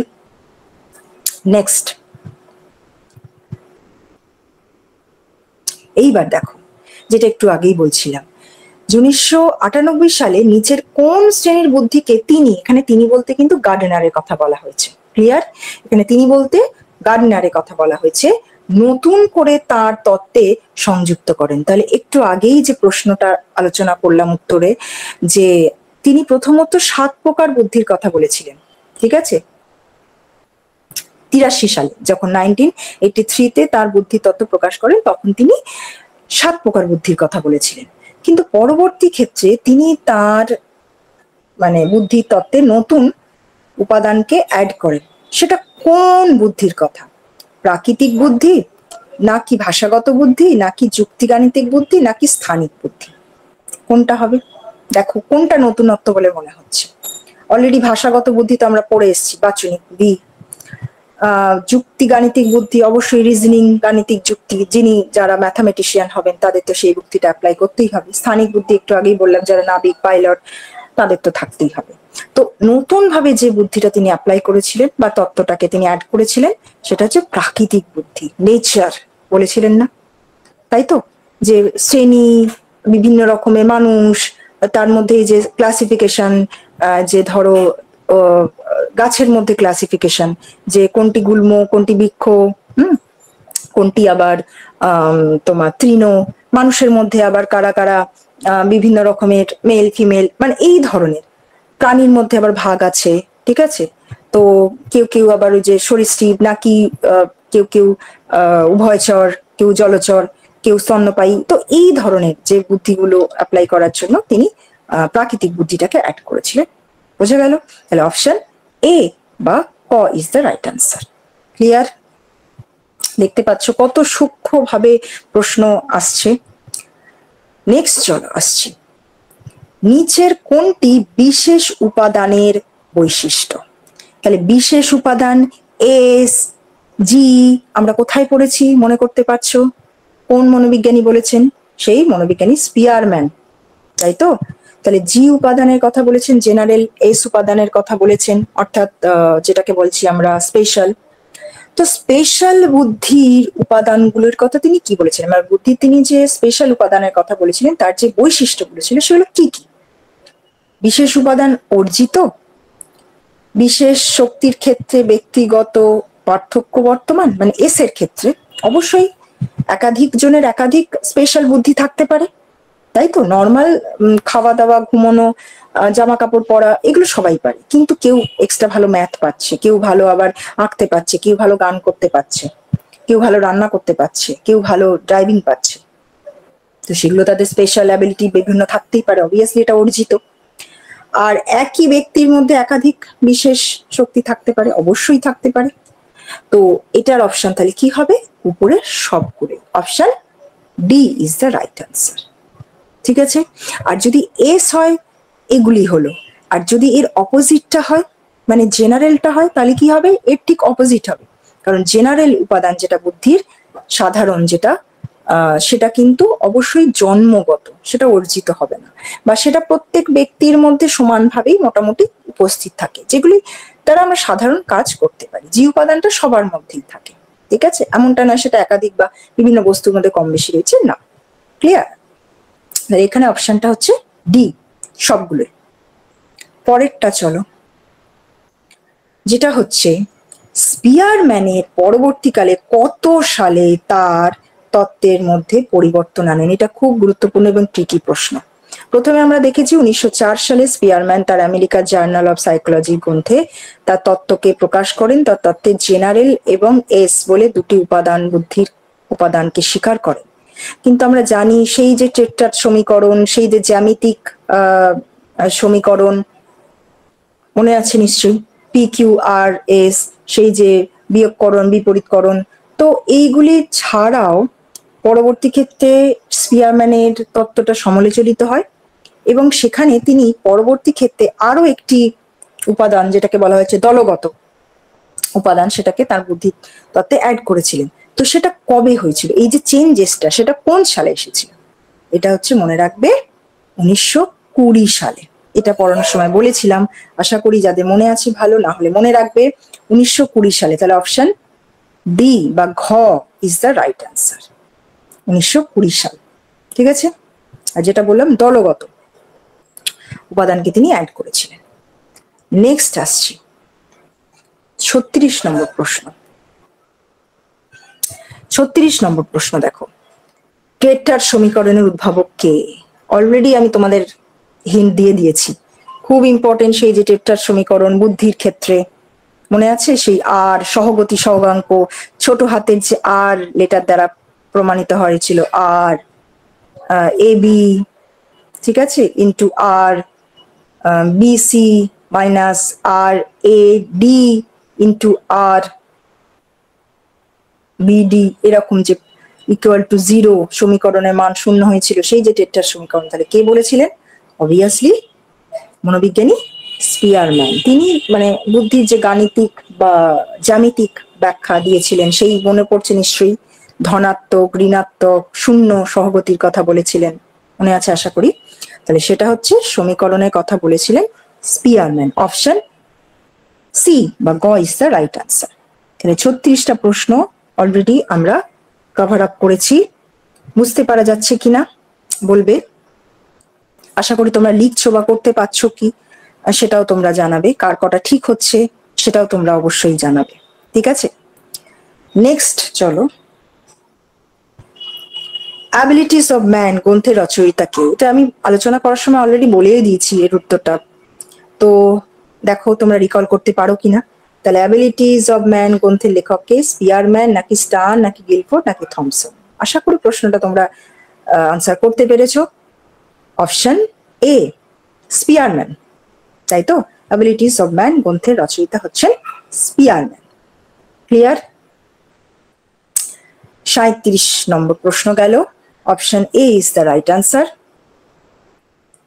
নেক্সট চলো আসছি আমরা পরের প্রশ্ন, এস ও আই অর্থাৎ স্ট্রাকচার অফ ইন্টেলেক্ট, যেটাকে সেই বুদ্ধির ধি উপাদান শক্তি বা ত্রি উপাদান শক্তির কথা বলা হয়েছিল, সেই মনে আছে লুডো ছক্কার মতন অনেকগুলো ঘর কাটা কাটা ছোট ছোট সেই যে মডেলটা ছিল, সেই মডেলের উদ্ভাবক কে ছিলেন? যেখানে বুদ্ধির একটা নয়, দুটো নয়, তিনটে নয়, 7টা নয়, 8টা নয়, একেবারে প্রথমে 120টা, দেন পরে 150টা এবং বর্তমানে 180টা উপাদানের কথা বলেছে। যদিও বা 90টার বেশি উপাদান এখনো পর্যন্ত মানে আইডেন্টিফাই করা যায়নি। তাহলে কে বলেছিলেন? অবভিয়াসলি কে ছিলেন এসওআই মডেল বা সেই যে স্ট্রাকচার অফ ইন্টেলেক্ট মডেলের উদ্ভাবক বা সেই বুদ্ধির যে উদ্ভাবক কে ছিলেন? মনোবিজ্ঞানী গিলফোর্ড, তাই তো? গিলফোর্ড ছিলেন, মনে পড়ছে আশা করি। গিলফোর্ডের সেই ত্রি উপাদান তত্ত্ব, যেখানে ছিল উৎপাদনমূলক বস্তুগত উপাদান, প্রক্রিয়াগত উপাদান, প্রত্যেকটার আবার বিভিন্ন বিভিন্ন উপাদান ছিল, মানে 3টে মাত্রা বা উপাদান ছিল, তার মধ্যে ছিল বস্তুগত আর প্রক্রিয়াগত এবং উৎপাদনগত। মনে পড়ছে আশা করছি। সেখানে সেই যে জ্ঞান বোধ প্রয়োগ প্রথমে যেটা ছিল আর কি প্রক্রিয়াগতর মধ্যে, সেই অপসারী চিন্তন অভিসারী চিন্তন ইত্যাদি ইত্যাদি, মূল্যায়ন মনে পড়ছে আশা করি। তাহলে এটির তত্ত্বের প্রবক্তা ছিলেন গিলফোর্ড। ঠিক আছে, চলো নেক্সট প্রশ্নে আমরা আসছি। গিলফোর্ড তত্ত্বে বুদ্ধির কয়টির মাত্রার কথা আছে বলো, এবং কি কি সেটা তোমরা খাতায় লিখে ফেলো তো। কয়টি মাত্রা অলরেডি আমি আলোচনা করে দিলাম, তাহলে কয়টি মাত্রা? 2টি, 3টি, 4টে, 5টি। দেখো বলাই হচ্ছে 3 ডাইমেনশন, তাই তো, 3 বা বাংলায় বলে ত্রিমুখী বুদ্ধির তত্ত্ব।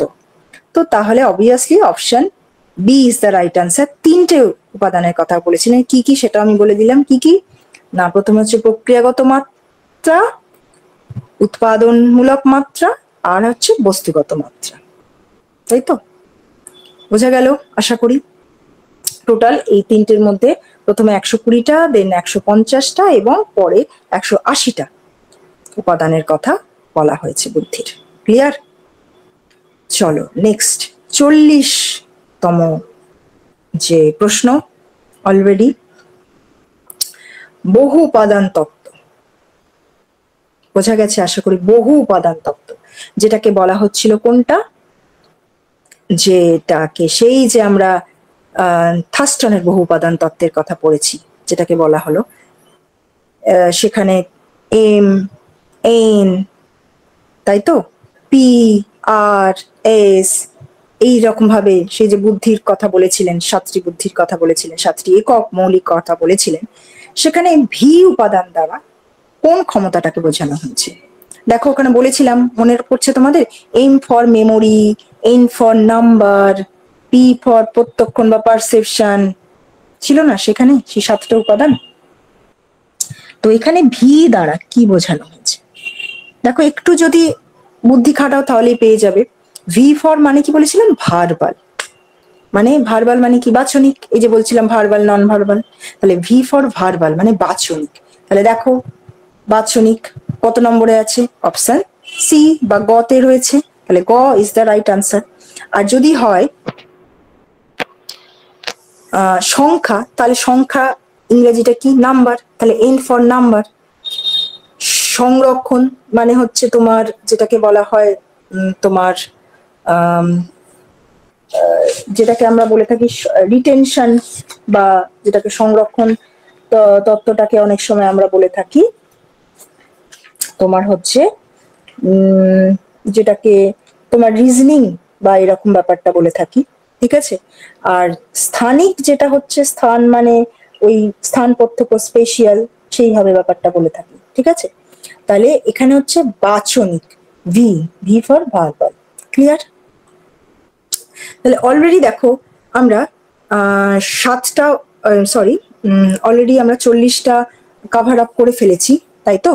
1 ঘন্টারও বেশি আমরা সময় ধরে, বুঝতে পারছো তাহলে আমাদের কতটা মানে পরীক্ষার সময় সেই সুবিধাটাও আমাদের মাথায় রাখতে হবে অলরেডি, যে প্রত্যেকটা ব্যাখ্যা করে তোমাদের উত্তরগুলো বলছি। আরেকটা জিনিস যেটা ভাবো সেটা হচ্ছে যে 30 মিনিটে আমরা 30টা নয়, অলরেডি আমরা 40টা কভার আপ করে ফেলেছি, এবং উইথ ব্যাখ্যা, তাই তো, এক্সপ্লেনেশন সমেত। আমরা মানে অলরেডি আমরা ক্লাস করছি 6:30 থেকে, এখন প্রায় 7:40 বাজে, মানে 1 ঘন্টা 10 মিনিটের মধ্যে আমরা 40টা প্রশ্নের উত্তর কিন্তু করে ফেলতে পারলাম, তাই তো?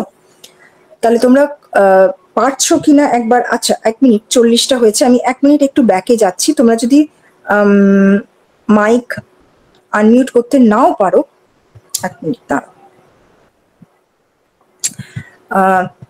তোমরা একটুখানি চ্যাটে লিখে জানাও যে তোমরা পারছো কিনা, বা যদি মাইক মিউট করতে পারো তাহলে মানে আনমিউট করতে পারো ভালো। আমরা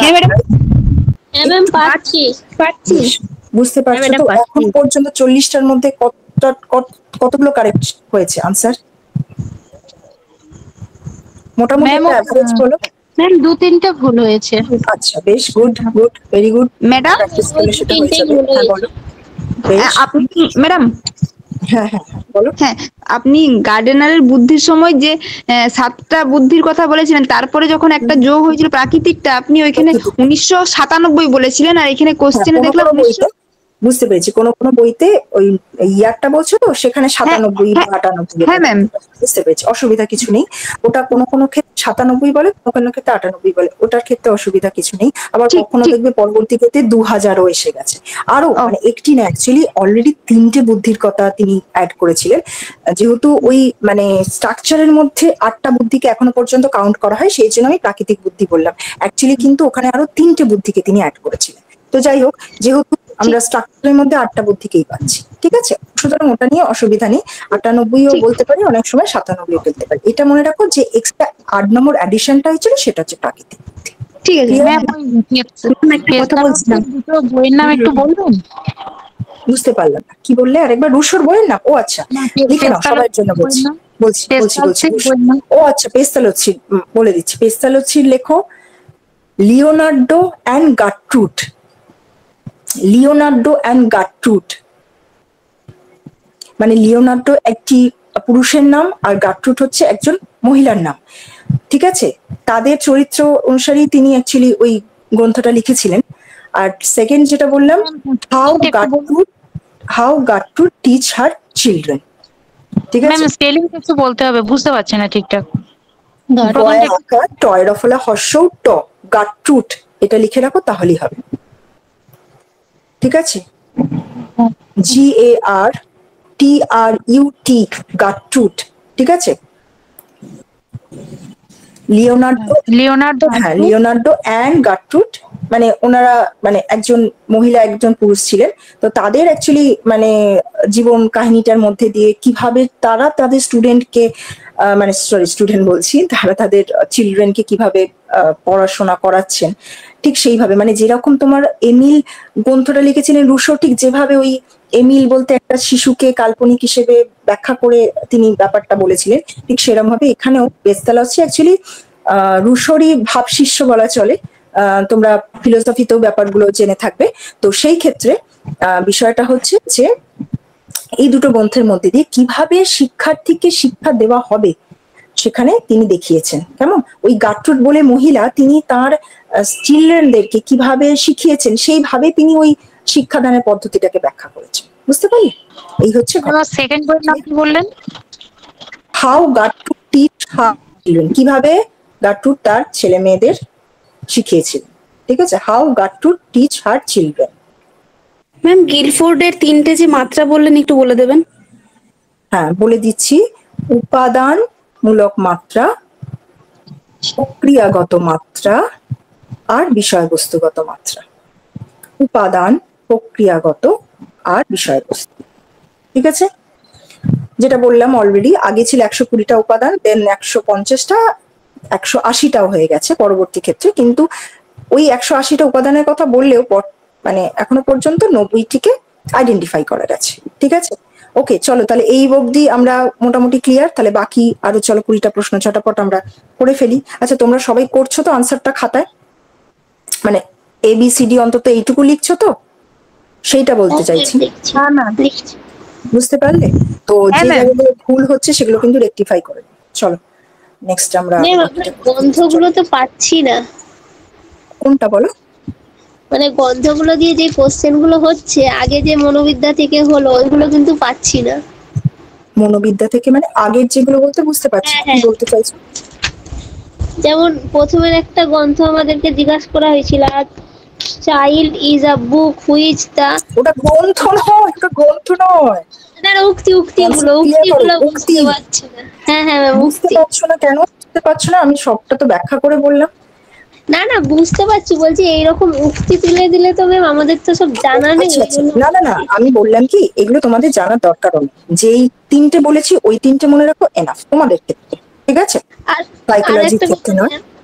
বলছি ম্যাম কোশ্চেন ব্যাংকে ম্যাকডুগাল দিয়ে অনেক কোশ্চেন আছে, ম্যাকডুগাল কি আমাদের সিলেবাসে আছে? প্রবৃত্তি দিয়ে যে কোশ্চেন প্রশ্ন বলছে তোমরা দরকার, ঠিক আছে।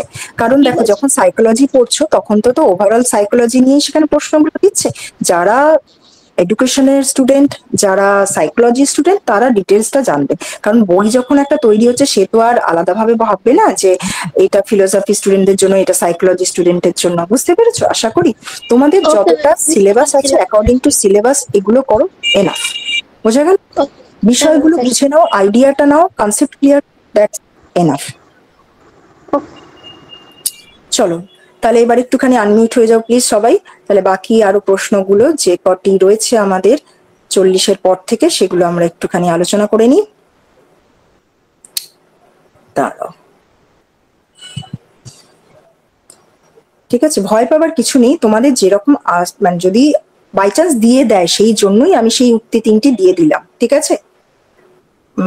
তোমাদের ক্ষেত্রে যদি জানা না থাকে সেই জন্য আমি সেগুলি জানিয়ে দিলাম, বাই চান্স যদি কখনো সেটা আসে যাতে তোমরা আনসারটা করতে পারো, ঠিক আছে। এত বেশি উক্তি তোমাদের মনে রাখতে হবে না, যেইগুলি বলেছি সেগুলি একটু মনে রাখো, এক্সট্রা করে আমি দিয়ে দিলাম, ঠিক আছে। আচ্ছা, এইবার চলো নেক্সট 41 নম্বর প্রশ্ন। কি বলা হচ্ছে দেখো, সাধারণ উপাদান, আবারও আমরা ফিরে যাচ্ছি স্পিয়ারম্যানে, জি যেটা আছে সেটা কি ধরনের উপাদান? বৈশিষ্ট্য জেনারেল, মানে যেটা সবার মধ্যে থাকে, তাহলে সেটা হচ্ছে দলগত ক্ষমতা নাকি সর্বজনীন ক্ষমতা, বিশেষ ক্ষমতা, দৈহিক ক্ষমতা। দেখো এটা বুঝতেই পারবে, জি মানে হচ্ছে জেনারেল। যদি কনসেপ্টটা ক্লিয়ার থাকে তোমাদের না, তাহলে প্রত্যেকটা প্রশ্নের উত্তর তোমরা দিতে পারবে। কারণ আমরা জানি জি ফর জেনারেল, যে এমন একটা বুদ্ধি উপাদান যেটা সবার মধ্যে থাকবে। তো দেখো কথাটা সর্বজনীন একটা অপশনে রয়েছে, তাই না? দলগত ক্ষমতা তো অন্তত স্পিয়ারম্যান সেখানে বলেছেন, সেটা পরে একটা তিনি সেটাকে জাস্ট মানে পরবর্তী ক্ষেত্রে সমালোচনার পর 1920 সালে তিনি সেটাকে জাস্ট বলেছেন, সেটা নিয়ে বিস্তারিত আলোচনা তিনি করেননি। তো জি বা জেনারেল উপাদানের বৈশিষ্ট্য হিসেবে আমরা কোনটাকে ধরবো? অবভিয়াসলি সর্বজনীন ক্ষমতা, মানে যেটা বলেছি জন্মগত যে বুদ্ধির ক্ষমতা, যেটা সবার মধ্যে থাকে। ওই যে বললাম সাধারণ, এই যে আমরা চলাফেরা, হাঁটা, খাওয়া দাওয়া, এই যে বিষয়গুলো করতে যে বুদ্ধি লাগে সেই হচ্ছে জেনারেল। তাহলে এখানে অপশন তোমার বি হচ্ছে রাইট।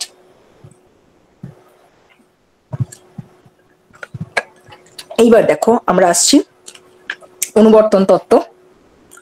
সেখানে প্রাচীন অনুবর্তন তত্ত্বটি প্রতিষ্ঠিত হয়েছে, খুবই গুরুত্বপূর্ণ। আমি পড়ানোর সময় একদম প্রথমেও আলোচনা করেছিলাম যে এই যে প্রাচীন অনুবর্তন তত্ত্ব, সেই যে প্যাভলভের অনুবর্তন তত্ত্ব, আশা করি বুঝতে পারছো সেটি কোন ব্যাখ্যার ওপর গুরুত্ব পেয়েছে। সেটা কি স্মৃতির ব্যাখ্যা, মানে মনে রাখা, শারীরবৃত্তীয় ব্যাখ্যা, নাকি মনোযোগের ব্যাখ্যা, নাকি আগ্রহের ব্যাখ্যা? কোন বিষয়টির ওপর গুরুত্ব দিয়ে প্রাচীন অনুবর্তন তত্ত্ব, যেটা প্যাভলভের অনুবর্তন তত্ত্ব, ক্লাসিক্যাল কন্ডিশনিং থিওরি গড়ে উঠেছিল? তাহলে কোনটা হবে? বলেছিলাম সেখানে অভ্যাস গড়ে ওঠে, তাই না, প্রাচীন অনুবর্তনে। তাহলে কোনটা হবে? শারীরবৃত্তীয় ব্যাখ্যা, যেটাকে রিফ্লেক্ট অ্যাকশন আমরা বলেছিলাম, প্রতিবর্তকিয়া। শারীরবৃত্তীয় ব্যাখ্যার ওপর গুরুত্ব দিয়ে সেখানে গড়ে উঠেছিল। এবং এটাও বলেছিলাম যে প্যাভলভ নিজেও একজন শারীরতত্ত্ববিদ ছিলেন, এবং যেখানে তিনি নোবেল পুরস্কার পেয়েছিলেন 1904 সালে। তাহলে এখানে অপশন বি বা খ ইজ দ্য রাইট আনসার, ঠিক আছে। এটা কিন্তু খুব ভালো একটি প্রশ্ন, মনে রেখো। এইবার দেখো টাইপ 1 টাইপ 2 শিখন, তোমরা জানতে পড়াতে গিয়ে বলেছিলাম টাইপ 1 শিখন কোনটা, টাইপ 2 শিখন কোনটা। তাহলে টাইপ 1 কোনটা, যেটাকে আমরা বলেছিলাম সেই মনে আছে তোমাদের, শিখন আর, শিখন এস। তাহলে আর ফর কি বলেছিলাম? আর ফর হচ্ছে রেসপন্স, আর এস ফর হচ্ছে স্টিমুলাস মানে উদ্দীপক। আর ফর রেসপন্স মানে প্রতিক্রিয়া, আর এস ফর হচ্ছে স্টিমুলাস মানে হচ্ছে তোমার উদ্দীপক। তাহলে প্রাচীন অনুবর্তনটা সেটা কিসের উপর ডিপেন্ড করে গড়ে উঠেছিল? সেখানে উদ্দীপক ছিল, একাধিক উদ্দীপক, মনে আছে, স্বাভাবিক উদ্দীপক, কৃত্রিম উদ্দীপক, সেই যে খাবার, ঘন্টার ধ্বনি। তাহলে সেটা ছিল কি না স্টিমুলাস টাইপ, তাই তো, এস টাইপ। আর সেটা কি বলা হতো? কি টাইপ 1 শিখন। তাহলে টাইপ 1 শিখনটা কোনটা? অবভিয়াসলি প্রাচীন অনুবর্তন। তাহলে এখানে অপশন সি বা গ ইজ দ্য রাইট আনসার। তাহলে এখান থেকে আরেকটা জিনিস জানতে পারলে, তাহলে টাইপ 2 শিখন কাকে বলা হবে? অবভিয়াসলি সক্রিয় অনুবর্তনকে। তাহলে টাইপ 1 হলে প্রাচীন অনুবর্তন, টাইপ 2 হলে সক্রিয় অনুবর্তন। যদি এত কিছু মাথায় মনে রাখতে না পারো, সহজ একটা উপায় বলে দিচ্ছি, মনে রাখবে। প্রথমে প্যাভলভের থিওরি এসছে, তাই তো, প্রথমে প্রাচীন অনুবর্তন, তাহলে প্রাচীন অনুবর্তনটা হচ্ছে 1, আর 2 এসছে তোমার পরবর্তী ক্ষেত্রে সক্রিয় অনুবর্তন, তাহলে টাইপ 2 হচ্ছে সক্রিয় অনুবর্তন। মানে ক্লাস 1 2 যেরকম হয় না, মানে ক্লাস 1 আগে পড়ি আমরা, তারপরে ক্লাস 2 তে যাই, ঠিক সেরকম আগে প্রাচীন অনুবর্তন, তাহলে সেটা হবে টাইপ 1, অ্যান্ড টাইপ 2টা হচ্ছে তোমার সক্রিয় অনুবর্তন বা স্কিনারীয় অনুবর্তন। বুঝতে পারলে? আর স্কিনারের অনুবর্তনে কি হয়, সেখানে আমাদের রেসপন্স করতে হয়, আগে রেসপন্স করব তারপরে না আমরা খাবারটা পাবো, তাই তো? তো সেইটা হচ্ছে আর টাইপ, রেসপন্স ফর আর। আর এই যে টাইপ 1 শিখন যেটা, সেটা হচ্ছে এস টাইপ, মানে স্টিমুলাস টাইপ। উদ্দীপক দেবে, তারপর আমরা প্রতিক্রিয়াটা করছি। বোঝা গেল আশা করি? তাহলে একটা প্রশ্নের উত্তরে কিন্তু 4টে জিনিস দেখে ফেললে, টাইপ 1 শিখন কোনটা, টাইপ 2 শিখন কোনটা, এস টাইপ কোনটা, আর টাইপ কোনটা। ক্লিয়ার আশা করি? এখানে প্রাচীন অনুবর্তনকে টাইপ 1 বলা হচ্ছে। এখানে 1টাও ওই রোমান হরফেই থাকে, বুঝতে পারলে? ওই জন্য বললাম ক্লাস 1 ক্লাস 2 করে মনে রাখবে। নেক্সট হচ্ছে প্রাচীন অনুবর্তন নিয়ন্ত্রিত হয় প্রাণীর কিসের দ্বারা? এটা খুব ভেরি ভেরি ইম্পর্টেন্ট প্রশ্ন, মনে রাখবে। এটা আমি পড়ানোর সময় বারবার বলেছি। প্রাচীন অনুবর্তন নিয়ন্ত্রিত হয় প্রাণীর কি দ্বারা? প্রাচীন অনুবর্তন স্বয়ংক্রিয় স্নায়ুতন্ত্রের দ্বারা বা সক্রিয় স্নায়ুতন্ত্রের দ্বারা, ঠিক আছে, নাকি কেন্দ্রীয় স্নায়ুতন্ত্রের দ্বারা, নাকি এ বি দুটোই, নাকি কোনোটি না? তাহলে বলেছিলাম প্রাচীন অনুবর্তন সক্রিয় কিসের দ্বারা অনুবর্তিত হয়? এখানে বলা হয়েছিল কোনটা, বলেছিলাম স্টিমুলাস। আগে তোমাকে উদ্দীপক দেবে, তারপরে গিয়ে তুমি প্রতিক্রিয়া করবে, এটা একটা অভ্যাসের মতন। তো এখানে খুব বেশি ভাবনা চিন্তা করতে হয় না। তো এই ধরনের অনুবর্তন কি দ্বারা নিয়ন্ত্রিত হয়? একদম স্বয়ংক্রিয় বা স্বাভাবিক স্নায়ুতন্ত্রের দ্বারা। কেমন? যেমন ধরো আমাদের বলেছিলাম কি, হার্ট বিট হয়ে যাচ্ছে, কিডনি তার মতো কাজ করে যাচ্ছে, লাংস তার মতো কাজ করে যাচ্ছে। বোঝা গেল? তাহলে এইগুলো হচ্ছে স্বয়ংক্রিয় স্নায়ুতন্ত্রের দ্বারা। Option A is the right answer. আর এর সাথে সাথে তাহলে আরেকটা জিনিস জেনে রাখো, অবশ্যই জানা আছে, আরেকবার মনে করিয়ে দিই। তাহলে প্রাচীন অনুবর্তন তত্ত্ব, ঠিক আছে, প্রাচীন অনুবর্তন তত্ত্ব যেহেতু সক্রিয় স্নায়ুতন্ত্রের দ্বারা অনুবর্তিত হচ্ছে, তাহলে সক্রিয় অনুবর্তন যেটা স্কিনারীয় অনুবর্তন, সেটা কিসের দ্বারা হবে পরিচালিত? আর সেটা হবে কেন্দ্রীয় স্নায়ুতন্ত্রের দ্বারা। মানে সেখানে কিন্তু আমাদের মস্তিষ্ক, ব্রেন, সেইটি কাজে লাগবে। ঠিক আছে, বোঝা গেল? তাহলে কেন্দ্রীয় স্নায়ুতন্ত্রের দ্বারা হচ্ছে আমাদের সক্রিয় অনুবর্তন তত্ত্ব পরিচালিত হয়, আর স্বয়ংক্রিয় বা সক্রিয় যেটা নর্মাল, সেটার দ্বারা প্রাচীন অনুবর্তন তত্ত্ব নিয়ন্ত্রিত হয়। ক্লিয়ার? চলো, এইটা বলেছিলাম মনে আছে তোমাদের? কন্ডিশনিং, আনকন্ডিশনিং, ডিকন্ডিশনিং পড়ানোর সময় বলেছিলাম। অপানুবর্তন, ডিকন্ডিশনিং।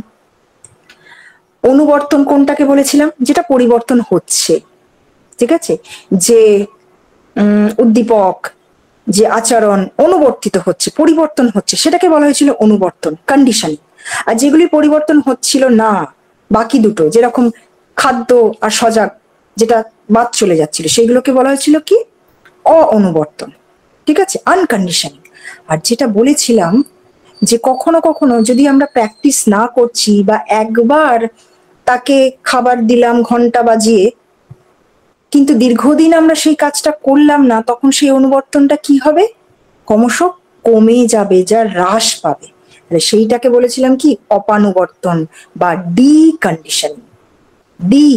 ডিকন্ডিশনিং, ঠিক আছে, সেটা কন্ডিশনিং নয়, আনকন্ডিশনিংও নয়, সেটা হচ্ছে ডিকন্ডিশনিং। মানে দীর্ঘদিন যদি আমরা প্রতিক্রিয়া উদ্দীপকের মধ্যে সংযোগ স্থাপন না করি, তাহলে সেই প্রতিক্রিয়া কি হবে না? হ্রাস পেয়ে যাবে, কমে যাবে। ঠিক আছে, তাহলে এটাকে কি বলা হচ্ছে? তাহলে অনুবর্তন ঘটাকে না, অনুবর্তন ঘটে যাওয়ার পর বন্ধ হয়ে যাওয়াকে? অবভিয়াসলি সেইটা। বোঝা গেল? তাহলে option B is the right answer. বোঝা গেল? তো যেহেতু অনুবর্তনের আচরণকে স্থায়িত্ব করা কি না, স্থায়িত্ব হলে তো সেটা অনুবর্তন হয়ে যেত। ঠিক আছে, সেটাকে পজিটিভ তোমার কন্ডিশনিং বলতাম। এখানে হচ্ছে কি, যেটা বন্ধনটা হ্রাস হয়ে যায়।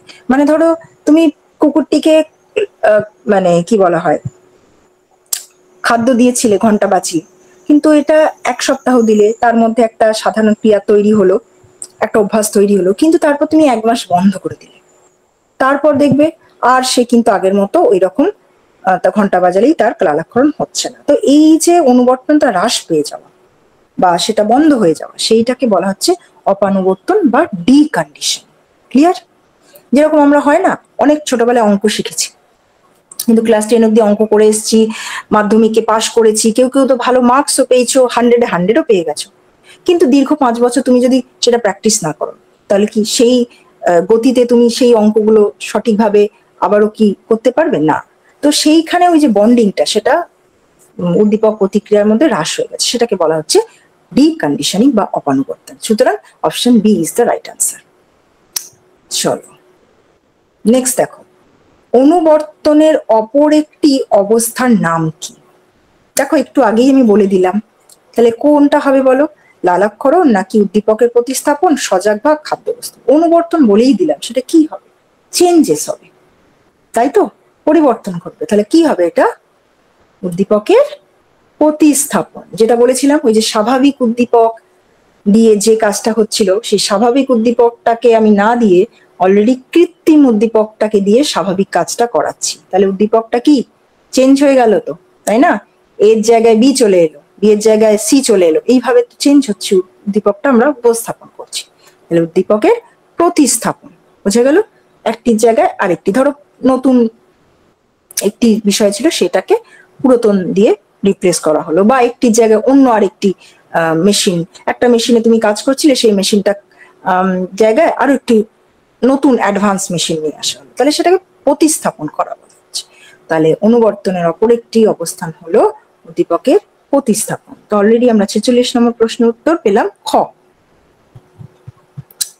নেক্সট বল, নিচের কোনটি উদ্দীপক প্রধান অনুবর্তন প্রতিক্রিয়া? তাহলে উদ্দীপক প্রধান কোনটা বলো? সক্রিয় অনুবর্তন নাকি প্রাচীন অনুবর্তন? দেখো অনুবর্তন যেহেতু বলেছে, সেখানে নির্মিতিবাদ সংযোজনবাদটা আমরা বাদই দিলাম, ঠিক আছে? তাহলে বাকি সক্রিয় নাকি প্রাচীন অনুবর্তন, কোনটা উদ্দীপক নির্ভর? অবভিয়াসলি একাধিক উদ্দীপকের কথা বলা হচ্ছে, স্টিমুলাস টাইপ বলা হচ্ছে, কোনটাকে তোমরা জানো নিশ্চয়ই। তাহলে সেটা হচ্ছে কোনটা? প্রাচীন অনুবর্তন, তাই তো? উদ্দীপক নির্ভর, একাধিক উদ্দীপক থাকছে, খাদ্যবস্তু, ঘন্টার ধ্বনি, ব্লা ব্লা এক্সেট্রা এক্সেট্রা, মানে অভ্যাস চেঞ্জ করার জন্য আমরা দুটো কেন চারটেও, তার আগে আগেও হয় না, সেই দেখবে আমরা অ্যালার্ম সেট করে রাখি 10 মিনিট অন্তর অন্তর, সকাল 6টায় উঠবো, সুতরাং 5:30 একটা, বা 5:15 একটা, 5টা একটা, এইভাবে দেওয়া হয়। সুতরাং উদ্দীপক একাধিক হতে পারে, উদ্দীপক নির্ভর, সেটা হচ্ছে প্রাচীন অনুবর্তন। অপশন ঘ ইজ দ্য রাইট। চলো নেক্সট আমরা আসছি, এইটা তোমরা জানো কিনা জানি না, তবে এটা জেনে রাখো, পড়ানোর সময় হয়তো আমি বলেছি কি বলিনি, যাই হোক, এই যে লালাক্ষরণ হচ্ছে, কতটা পরিমাণ লালাক্ষরণ হচ্ছে, বা বিভিন্ন ক্ষেত্রে আমি বলেছি, যেমন স্কিনারের পরীক্ষার ক্ষেত্রে স্কিনার বক্স,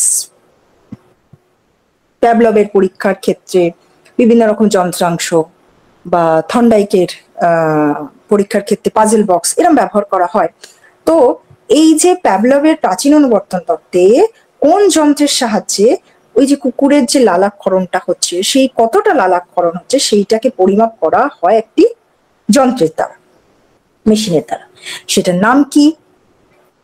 সেটার নাম কি? যদি তোমরা এটা নাও জেনে থাকো, তাহলেও জানতে পারবে যে আমরা যখন বাকিগুলো বলেছি, ম্যাসন ডিস্ক, কাইমোগ্রাফ, ট্যাচিস্টোস্কোপ, কোনোটি নয়। দেখো অলরেডি মনোযোগ পড়ানোর সময় আমরা জেনেছি ট্যাচিস্টোস্কোপ কি, ম্যাসন ডিস্ক কি, তাই না? যেটা হচ্ছে মনোযোগের পরিসর মাপার যন্ত্র ট্যাচিস্টোস্কোপ, মনোযোগের যে তোমার তীব্রতা বা সঞ্চালন, সেটা মাপা হচ্ছে ম্যাসন ডিস্কের সাহায্যে। তাহলে পড়ে রইল কোনটা? কাইমোগ্রাফ। তাহলে কাইমোগ্রাফ যন্ত্রের সাহায্যে এই লালাক্ষরণের পরিমাপটা মাপা হয়। তাহলে option B is the right answer. বোঝা গেল? Option B is the right answer, kymograph. Clear? Next চলো 49 নামক প্রশ্ন।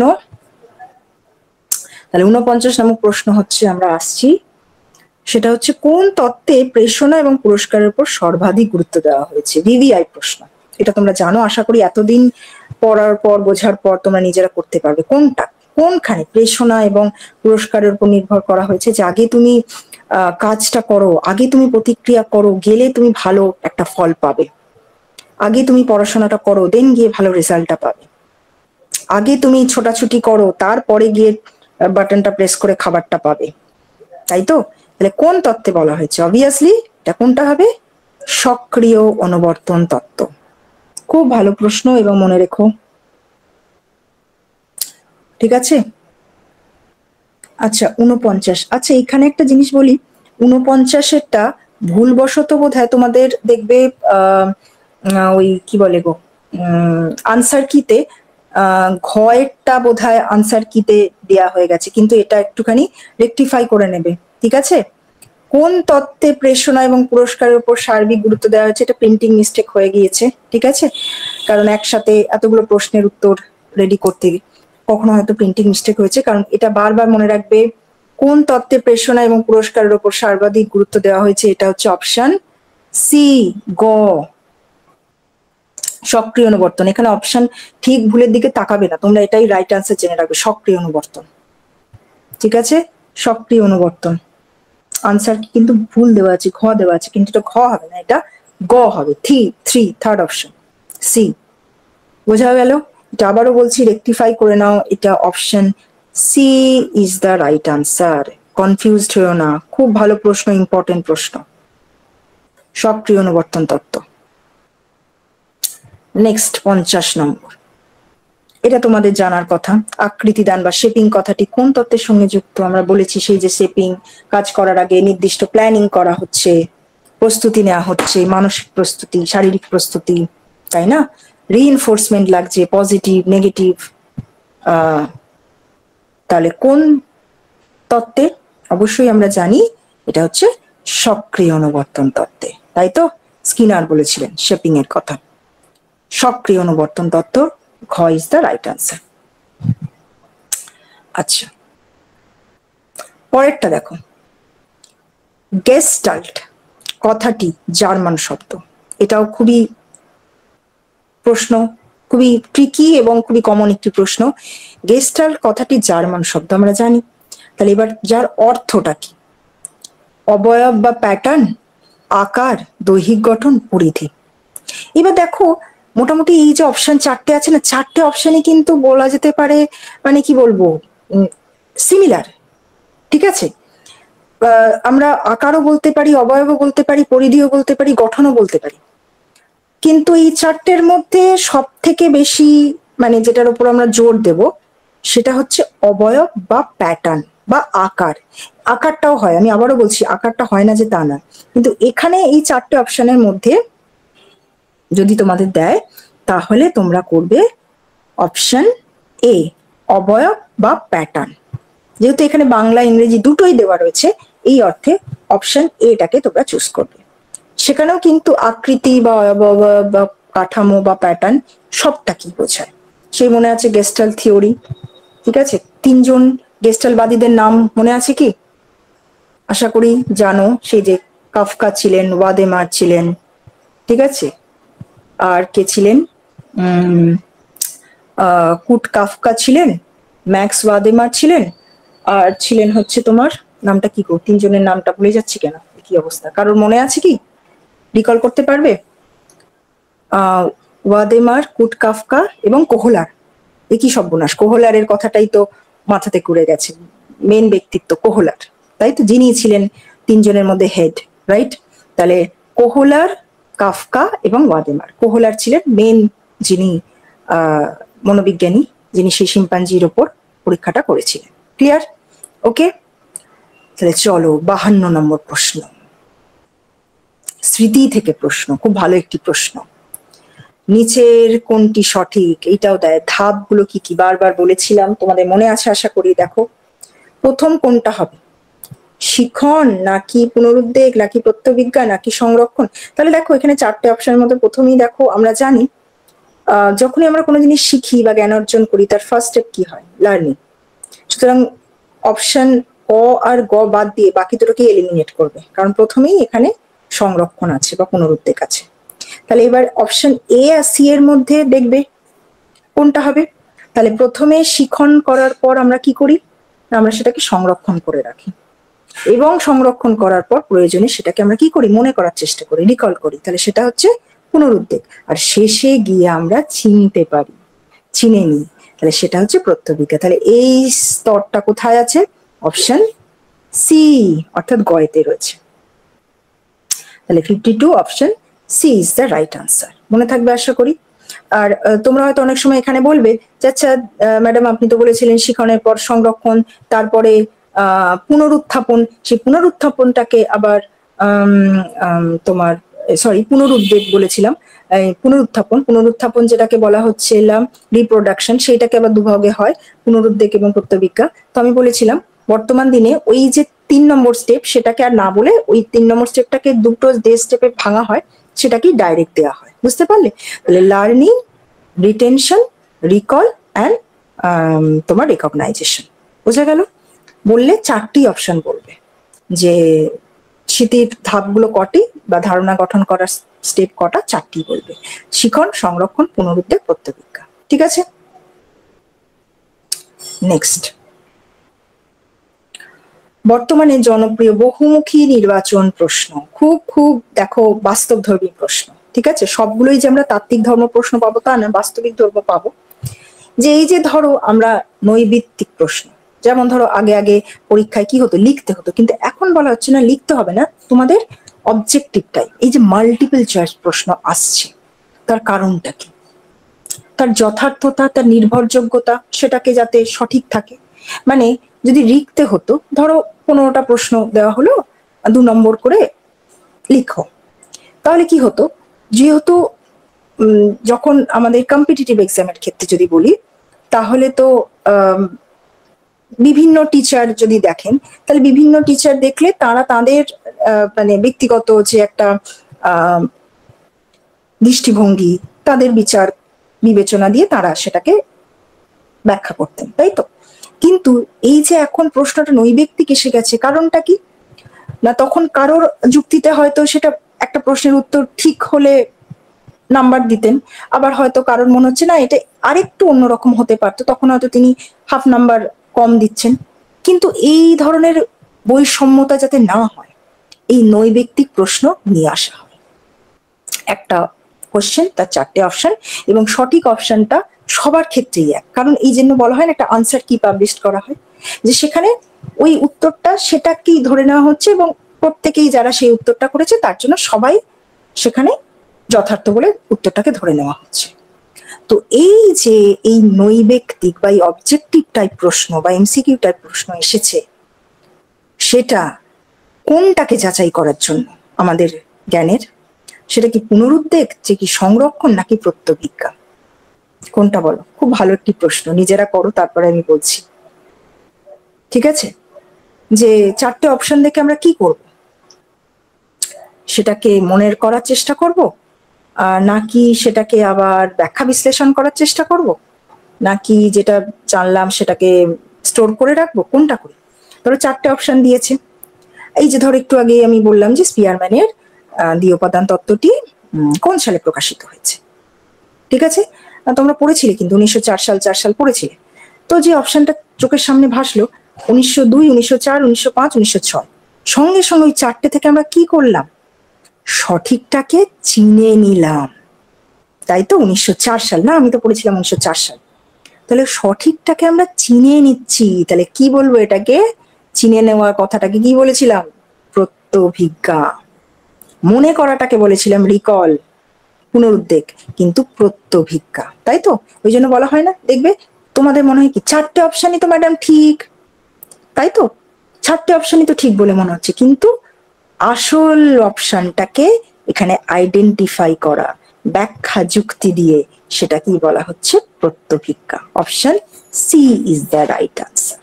ক্লিয়ার? চিনে নিতে হবে, 4টে অপশনই তোমার কাছে আছে, তোমার কাছে কিন্তু সঠিক উত্তরটা দেওয়া রয়েছে, তোমাকে ওই 4টের মধ্যে থেকে সঠিক উত্তরটা চিনে নিতে হবে, আইডেন্টিফাই করতে হবে। প্রত্যভিজ্ঞার এখানে পরীক্ষা হয়। চলো, কারণ আমরা কি বলি দেখো, সবাই সবটা জানি, কারণ যারা পরীক্ষা দিতে যাচ্ছি সবাই তো সমান সিলেবাসে পড়ছে, এমন তো না এক একজন পরীক্ষার্থীর জন্য এক একজন এক একটা সিলেবাস, তা তো না। সবাই সবটা সেম সিলেবাসে পরীক্ষা দিচ্ছে, সবাই সবটা জানি, কিন্তু আসল বিষয়টা হচ্ছে যে কে কতটা মনে করে সেটাকে চিনে নিতে পারছে, তার উপরেই হচ্ছে পরীক্ষার যথার্থতা বা তাদের যোগ্যতা পরিমাপ করা হচ্ছে। ক্লিয়ার? তাহলে option C is the right answer. আমাদের 53 নম্বর প্রশ্ন উত্তর হয়ে গেল। চলো তাড়াতাড়ি 54 নম্বর প্রশ্ন কি বলেছে, নিচের কোনটি মনোযোগের ব্যক্তিগত নির্ধারক না? এটা খুবই ইম্পর্টেন্ট প্রশ্ন এবং খুবই ইজিও বলা যেতে পারে যদি একটু তোমাদের ব্যাপারটা বুঝে নাও, তাই তো? তাহলে ব্যক্তিগত নির্ধারক কোনটা বলেছিলাম মনে আছে? মনোযোগের ব্যক্তিগত, বস্তুগত। বস্তুগত মানে বাহ্যিক, যেগুলো বাইরে থেকে দেখে বুঝছি, স্থিতি, তীব্রতা, রং, গতি, নতুনত্ব, পরিবর্তনশীলতা। তাহলে ব্যক্তিগত কোনগুলো ছিল? যেগুলো হচ্ছে আগ্রহ, সেন্টিমেন্ট, প্রবৃত্তি, অভ্যাস, অভিজ্ঞতা, তাই তো ব্যক্তিগত। তাহলে এটা কোনটা হবে? অপশন ডি, ঘ, সবকটি। সবকটি, option D is the right. 54।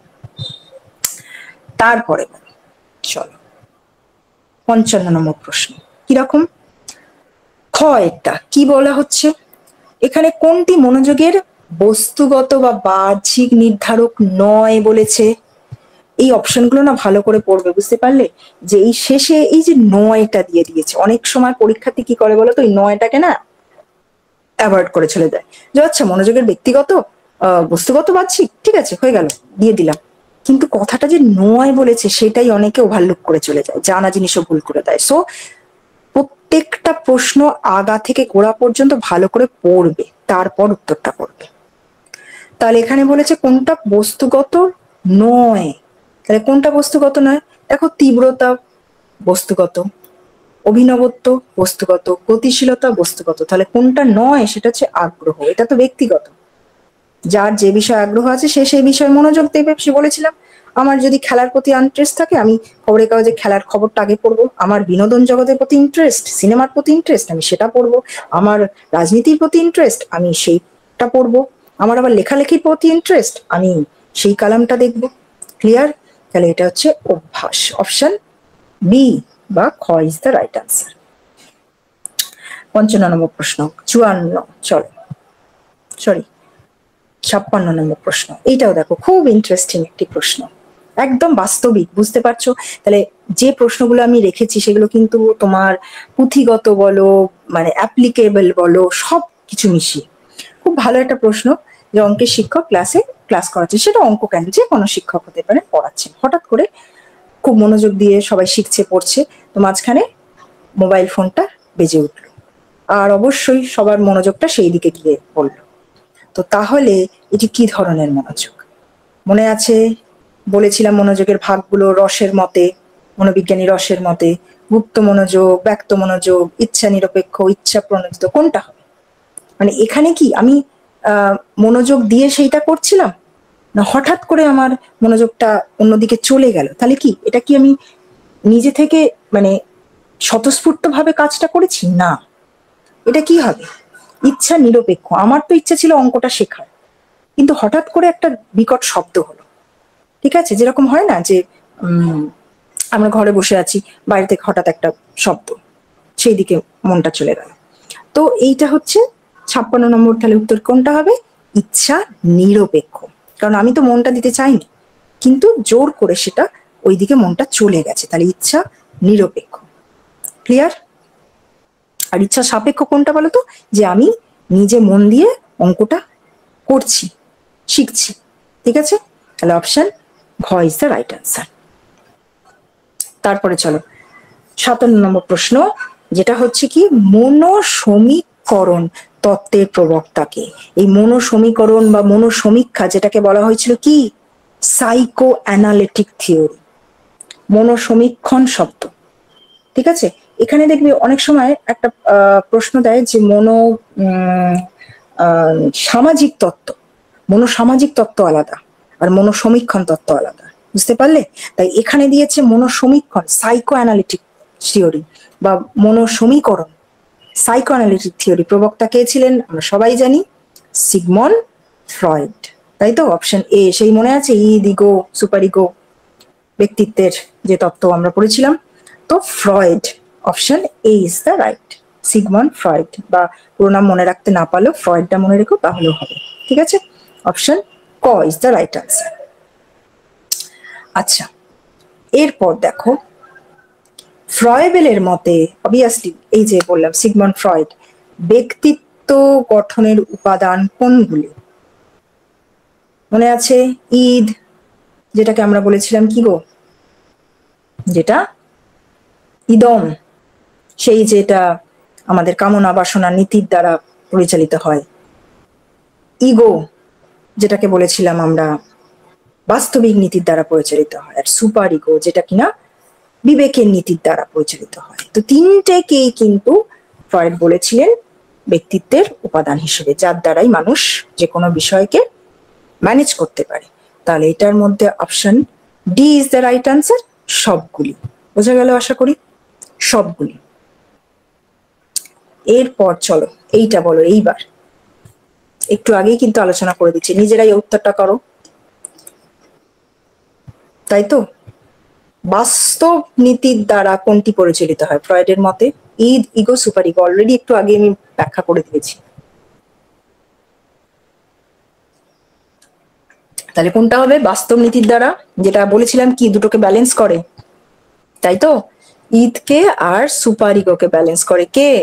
Ego, তাই তো? যেটা আমাদের অহম সত্তা, খুব বেশিও নয় আবার খুব কমও নয়, মানে আমি খুব বেশি উদার হয়ে যাব না, আবার খুব বেশি হিংস্র হয়ে যাব না, মিডিল, বাস্তব যেটা দরকার সেটা অনুযায়ী কাজ করবো। তাহলে সেটা কে? না, ইগো। বাস্তব নীতির দ্বারা পরিচালিত হয় ইগো। আর অপশন কোনটা হচ্ছে আমাদের 59 নম্বর প্রশ্ন, খ, লাস্ট প্রশ্ন আমাদের এই সিরিজের, যেটা হচ্ছে দেখো, আগ্রহ হলো সুপ্ত মনোযোগ আর মনোযোগ হলো সক্রিয় আগ্রহ। এই একদম অপশনটা বা এই কোটেশনটা তুলে বারবার প্রশ্ন এসেছে, বা এই জায়গাটা যে আগ্রহ হলো সুপ্ত মনোযোগ, এই সুপ্ত কথাটা, ঠিক আছে? Interest is the latent attention and attention is the interest of action. মানে কি হয় যে কোনো জিনিসের প্রতি যদি আগ্রহ থাকে তবেই আমরা সেই বিষয়ে অ্যাটেন্টিভ হই। যেটা আমি বললাম এই মুহূর্তে তোমাদের উদাহরণ দিয়ে বলেছিলাম যে পেপার দেখার সময়, নিউজ পেপার দেখার সময়, বা একটা মার্কেটে গেছো, তুমি কোন বিষয়টার উপর গুরুত্ব দিচ্ছ, বা একটা বই মেলায় গেছো, সেখানে তুমি কোন বইটার উপর গুরুত্ব দিচ্ছ। তো তোমার আগ্রহ যেদিকে, সেদিকে তুমি ডিটেকটিভ বই পড়তে চাও, নাকি তুমি ভ্রমণমূলক বই পড়তে চাও, নাকি কোনো উপন্যাস পড়তে চাও, যেদিকে তোমার মনোযোগ আছে সেই দিকটার প্রতি তোমার চোখ যাবে। সেটা যখন আমরা তোমার মার্কেটে গেছো সেখানেও দেখতে পাই আমরা, ড্রেস কিনতে গেছো, ড্রেসটার প্রতি তুমি ইন্টারেস্টেড, সেখানে তোমার মনোযোগটা চলে যাচ্ছে। তো এই যে উক্তিটা করেছেন তিনি কে? মনোবিজ্ঞানী। এটা হচ্ছেন কে করেছেন? এটা তোমরা বলছিলে যে অনেকবার অনেক প্রশ্ন থাকছে। এটা হচ্ছেন মনোবিজ্ঞানী ম্যাকডুগাল। ঠিক আছে, আগ্রহ হলো সুপ্ত মনোযোগ এবং মনোযোগ হচ্ছে সক্রিয় আগ্রহ, এটি বলেছেন মনোবিজ্ঞানী ম্যাকডুগাল। ক্লিয়ার? তাহলে অলরেডি আমরা 60টা প্রশ্ন কমপ্লিট করলাম সিরিজে। আশা করছি যেগুলো তোমরা ভুল হয়েছে সেগুলো রেকটিফাই করবে, যেগুলো সঠিক হয়েছে সেগুলো কি আবারও মানে সেটাকে কি বলবো প্র্যাকটিস করবে। ঠিক আছে, তো 60টা দেখো প্রশ্নটাই তো যথেষ্ট নয়, তারপরেও আমরা অনেক কিছু পড়েছি, অনেক কিছু জেনেছি। তো যতগুলো টপিক তোমাদের সিলেবাসের মধ্যে ছিল সেই সব টপিকগুলোই পড়ানোর বোঝানোর চেষ্টা করেছি। অনেক অনেক প্রশ্ন হয় সেখান থেকেও, যেগুলি খুবই গুরুত্বপূর্ণ বিভিন্ন সময় এসেছে, বা যেগুলির আইডিয়া কনসেপ্ট ক্লিয়ার করলে তোমরা বাকি প্রশ্নের উত্তরগুলো করতে পারবে। তো সেইভাবেই প্রশ্নগুলো আমি ব্যাখ্যা করে দিলাম।